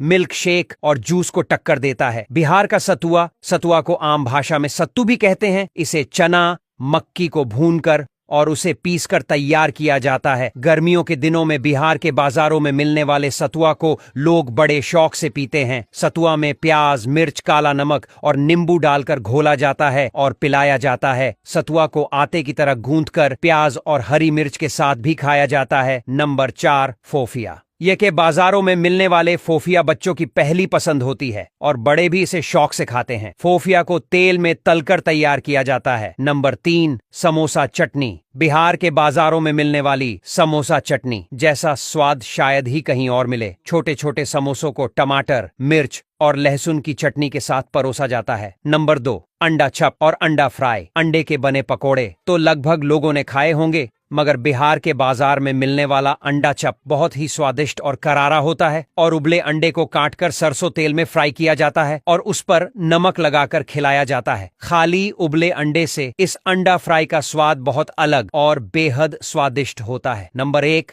लिट्टी चोखा। बिहार की शान, या यूं कहें कि बिहार का आधिकारिक व्यंजन लिट्टी और चोखा चने के सत्तू में सरसों तेल, मिर्च और लहसुन मिलाकर आटे में भर के आग पर सेंक कर बनाया जाता है और इसे आलू बैंगन के चोखे के साथ खाया जाता है। आपके गांव या शहर के बाजार में मिलने वाली सबसे फेमस खाने की चीज कौन सी मिलती है? कमेंट में हमें जरूर बताएं और हमारे पेज काजल टीवी को फॉलो करें और हमारी यह वीडियो आपको अच्छी लगी तो एक लाइक और शेयर जरूर करें। धन्यवाद। दोस्तों, क्या आप जानते हैं दुनिया के 7 अजूबों में कौन कौन सी इमारतें शामिल हैं? इन्हें कब बनाया गया और किसने बनाया? ये इमारतें हैं कहाँ और आखिर इनमें ऐसा क्या है जो इन्हें दुनिया के 7 अजूबों में शामिल किया गया? इनका इतिहास क्या कहता है? क्या वाकई अजूबा कहलाने लायक है या फिर नहीं? चलिए जानते हैं। लेकिन इन अजूबों के बारे में जानने से पहले दोस्तों आप ये जान लीजिए इन 7 अजूबों को कैसे चुना गया। दोस्तों, दुनिया के 7 अजूबे प्राचीन काल से ही चुने जा रहे हैं, लेकिन वो समय के साथ साथ नष्ट हो गए और आज के समय में जो अजूबे हैं उन्हें एक खास प्रोसेस के द्वारा चुना गया। इसके लिए 1999 से 2000 में स्विट्जरलैंड में एक फाउंडेशन द्वारा एक वेबसाइट का निर्माण किया गया और वहाँ पर 200 से भी ज्यादा धरोहरें लिस्ट की गयी और फिर उन पर लोगों को वोट करने के लिए कहा गया, जहाँ पर 100 मिलियन से भी ज्यादा लोगों ने ऑनलाइन वोट किए और इस वोटिंग का निर्णय 2007 में आया और जिन धरोहरों को सबसे ज्यादा वोट मिले उन्हें दुनिया के 7 अजूबों के रूप में चुना गया। तो चलिए जानते हैं ये अजूबे कौन से हैं। Number 1, great wall of China. दोस्तों, दुनिया के 7 अजूबों में सबसे पहले हम बात करने वाले हैं चीन की दीवार की। जी हाँ, जो अपने आप में ही कमाल है। है, धमाल है और बेमिसाल है। चीन की दीवार दुनिया की सबसे बड़ी दीवार है, जिसकी लंबाई लगभग 64,000 किलोमीटर है। ये मिट्टी, ईंटों और पत्थरों से बनी किले की मेन दीवारों की तरह दिखने वाली दीवार है। इसे चीन के कई शासकों और राजाओं द्वारा उत्तरी हमलावरों से बचने के लिए बनाया गया। इस दीवार को बनाने में लगभग 20 से 30 लाख लोगों ने अपना पूरा जीवन लगा दिया था। कहा जाता है कि कड़ी मेहनत करने वाले मजदूरों को भी इसमें दफना दिया जाता था, इसलिए इसे दुनिया का सबसे बड़ा कब्रिस्तान भी कहा जाता है। इस दीवार की सबसे ज्यादा ऊंचाई है करीब 35 फुट और हर जगह ऊंचाई अलग अलग है। और चौड़ाई की बात करें तो दोस्तों यहाँ से 10 पैदल चलते व्यक्ति एक साथ निकल सकते हैं। माना जाता है कि इसे 5वीं शताब्दी से लेकर 16वीं शताब्दी तक बनवाया गया। ये दीवार इतनी बड़ी है कि ये अंतरिक्ष से भी दिखाई देती है। कहा जाता है कि इस दीवार के बीच में खाली जगह है और इसे मिला दिया जाए तो इसकी लंबाई 8,848 किलोमीटर हो जाएगी। नंबर 2,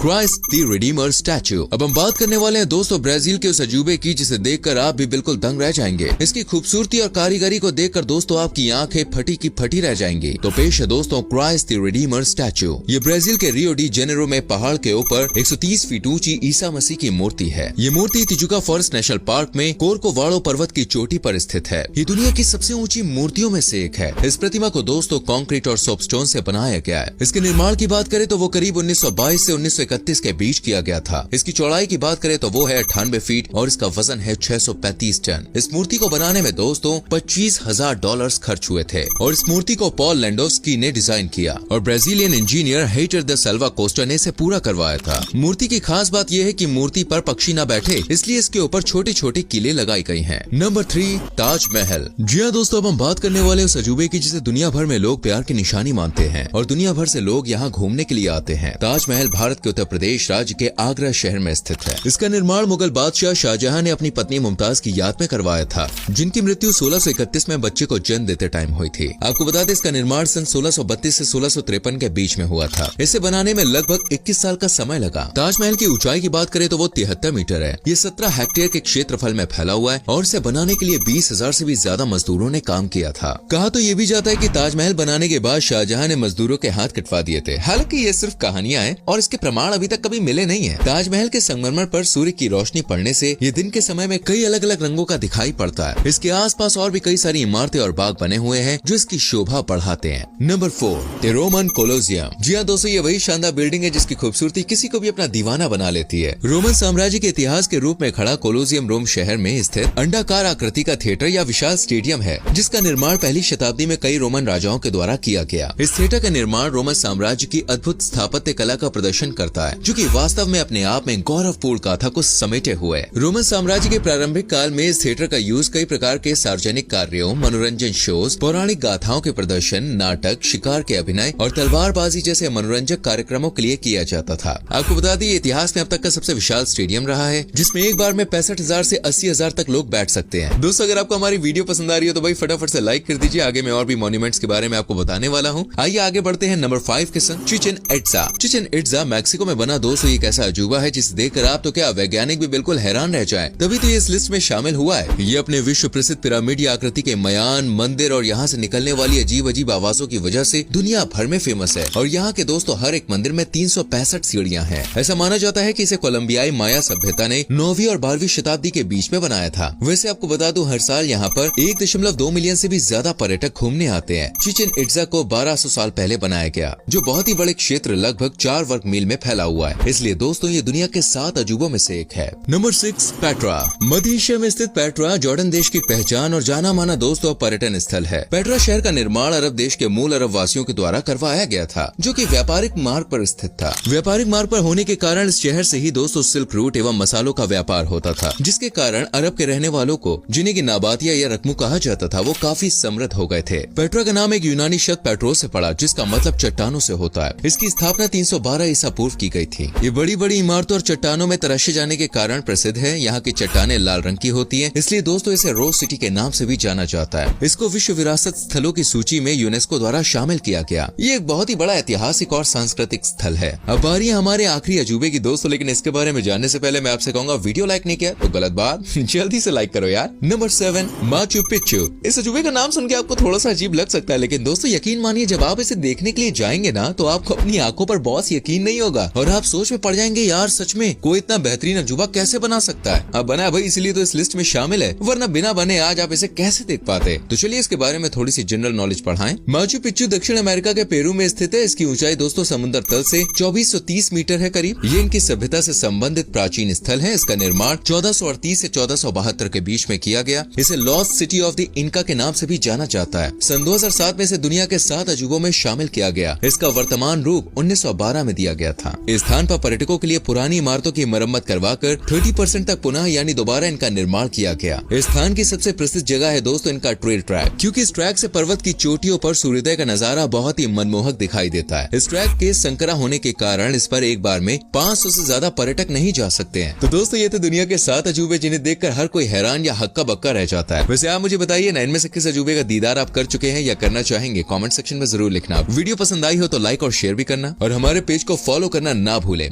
क्या आप जानते हैं ये दोनों ऐसे समुद्र है जिनका पानी कभी आपस में नहीं मिलता है और इनके पानी को कितना भी मिलाने की कोशिश करने पर वो दोबारा अलग हो जाते हैं। इसीलिए जिस भी जगह पर ये दोनों समुद्र आपस में मिलते हैं उनके बीच में एक लंबी पानी की दीवार दिखने लगती है। आखिर ये क्यों नहीं मिलते, चलिए जानते हैं। दोस्तों ऐसी जगह जहाँ आप दो समुद्र को एक साथ देखते हैं वो गल्फ ऑफ अलास्का है। यहाँ प्रशांत महासागर और अटलांटिक महासागर आपस में मिलते हैं। एक तरफ आप जो गंदा मिट्टी जैसा पानी देखते हो वो बर्फ से पिघला हुआ पानी है। दूसरी तरफ नीले रंग के पानी में नमक की मात्रा ज्यादा होती है और ये पानी ज्यादा खारा होता है। इसीलिए दोनों तरफ के पानी में अलग अलग लवण की मात्रा होने से ना मिलते हुए दिखाई देते हैं। वहीं ये देखिए दोस्तों, एक जहाज भारी वाहन को बड़ी सावधानी से चढ़ाना चाहिए क्योंकि इसका थोड़ा सा भी बैलेंस बिगड़ने पर जहाज पलट सकता है और ट्रक सीधा पानी में गिरेगा। क्या आप जानते हैं ये एक ऐसी लिफ्ट है जिससे इंसानों को नहीं बल्कि बड़े बड़े जहाजों को उठाया जाता है। ये एलिवेटर चाइना की इंजीनियरिंग का ऐसा कमाल है कि हजारों टन के शिप को भी कुछ ही सेकंडों में उठाकर बांध के ऊपर चढ़ा देता है। और तो और जहाज के नीचे के हिस्से को हमेशा लाल रंग से ही क्यों पेंट करते हैं, चलिए जानते हैं। दोस्तों चाइना के हुबई प्रांत में बना 3 गॉर्जेस डैम 2.5 किलोमीटर लंबा है, लेकिन इसके बनने से नदी में जहाजों के आने जाने का रास्ता ब्लॉक हो गया। इसीलिए यहाँ इस लिफ्ट का निर्माण किया गया। दूसरी तरफ इस बांध में पैनामा कैनाल की तरह वाटर लॉक से एलिवेटर भी बनाया गया, लेकिन लिफ्ट का इस्तेमाल काफी महंगा पड़ता है। वहीं जहाज के निचले हिस्से में किया जाने वाला रंग लोहे पर होने वाला प्राइमर पेंट है। ये जहाज पर जंग लगने से बचाता है। साथ ही ये लाल रंग जहाज पर समुद्री जीव और काई को लगने से भी रोकता है। इन जीवों से कई बार जहाजों को चलाने वाले प्रोपेलर भी जाम हो जाते हैं। क्या आप जानते हैं 26 मार्च को अमेरिका में हुए शिप एक्सीडेंट में 300 मीटर लंबा कार्गो शिप अमेरिका के सबसे बड़े ब्रिज में से एक बाल्टीमोर से टकरा गया। शिप एक ही पिलर से टकराता है लेकिन पूरा ब्रिज जहाज के ऊपर गिर जाता है। इस हादसे में 6 लोगों को अपनी जान गंवानी पड़ी और 20 से ज्यादा लोग अभी तक लापता है। तो आखिर इतना बड़ा जहाज कैसे बेकाबू हुआ, चलिए जानते हैं। दोस्तों ये जहाज रात को 1 बजे अमेरिका से श्रीलंका जाने के लिए रवाना हुआ था और इसके निकलने के 20 मिनट बाद ही पूरे जहाज की बिजली चली जाती है और शिप का इंजन भी बंद पड़ जाता है। और तो और जहाज को कंट्रोल करने वाला स्टीयरिंग भी घूमना बंद कर देता है। क्रू मेंबर शिप एंकर को भी नीचे गिराते हैं लेकिन वो भी जहाज को नहीं रोक पाता। ऐसे में जहाज का आगे का हिस्सा ब्रिज से टकरा जाता है। इतनी भयानक टक्कर से तुरंत ही जहाज में आग लग जाती है। इस हादसे में 5000 करोड़ रुपए का नुकसान होता है। दुनिया की 3 सबसे खतरनाक आर्मी ट्रेनिंग कौन सी है? ये ट्रेनिंग इतनी खतरनाक होती है जिसको करते वक्त कमजोर लोगों की जान भी जा सकती है। चलिए जानते हैं। इस लिस्ट में पहले नंबर पे है यूएस आर्मी की इलेक्ट्रिक शॉक ट्रेनिंग, जिसमें बिजली का एक झटका देने से इंसान का सारा शरीर काम करना बंद कर देता है। सबसे पहले इस ट्रेनिंग में सोल्जर के दोनों हाथों को कसकर पकड़ लेते हैं। उसके बाद इनको 50,000 वोल्ट का टीजर करंट देते हैं। कई बार तो ये करंट पास में खड़े हुए दूसरे सोल्जर को भी लग जाता है। ये ट्रेनिंग इतनी खतरनाक है कि इसको करने वाले 1000 लोगों में से 2 लोग हमेशा मारे जाते हैं। दूसरे नंबर पे under water swimming pool training. इसमें इंसान के हाथ पैर बांधकर उसे पानी में छोड़ा जाता है। पानी के अंदर एक मास्क रखा जाता है जिसको उठाकर ऊपर आना होता है। वहीं ये देखिए दोस्तों, चाइना में पुरुषों से ही नहीं बल्कि महिलाओं से भी खतरनाक मिलिट्री ट्रेनिंग करवाई जाती है। वीडियो बन रहा है, वीडियो बन रहा है जी, छोड़िए इसको।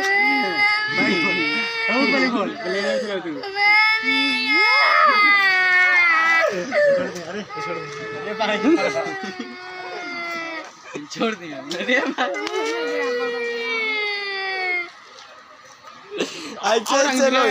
ऐसे लोग इस गली में मिलते रहते हैं। चूतिए लोग मिलते रहते हैं।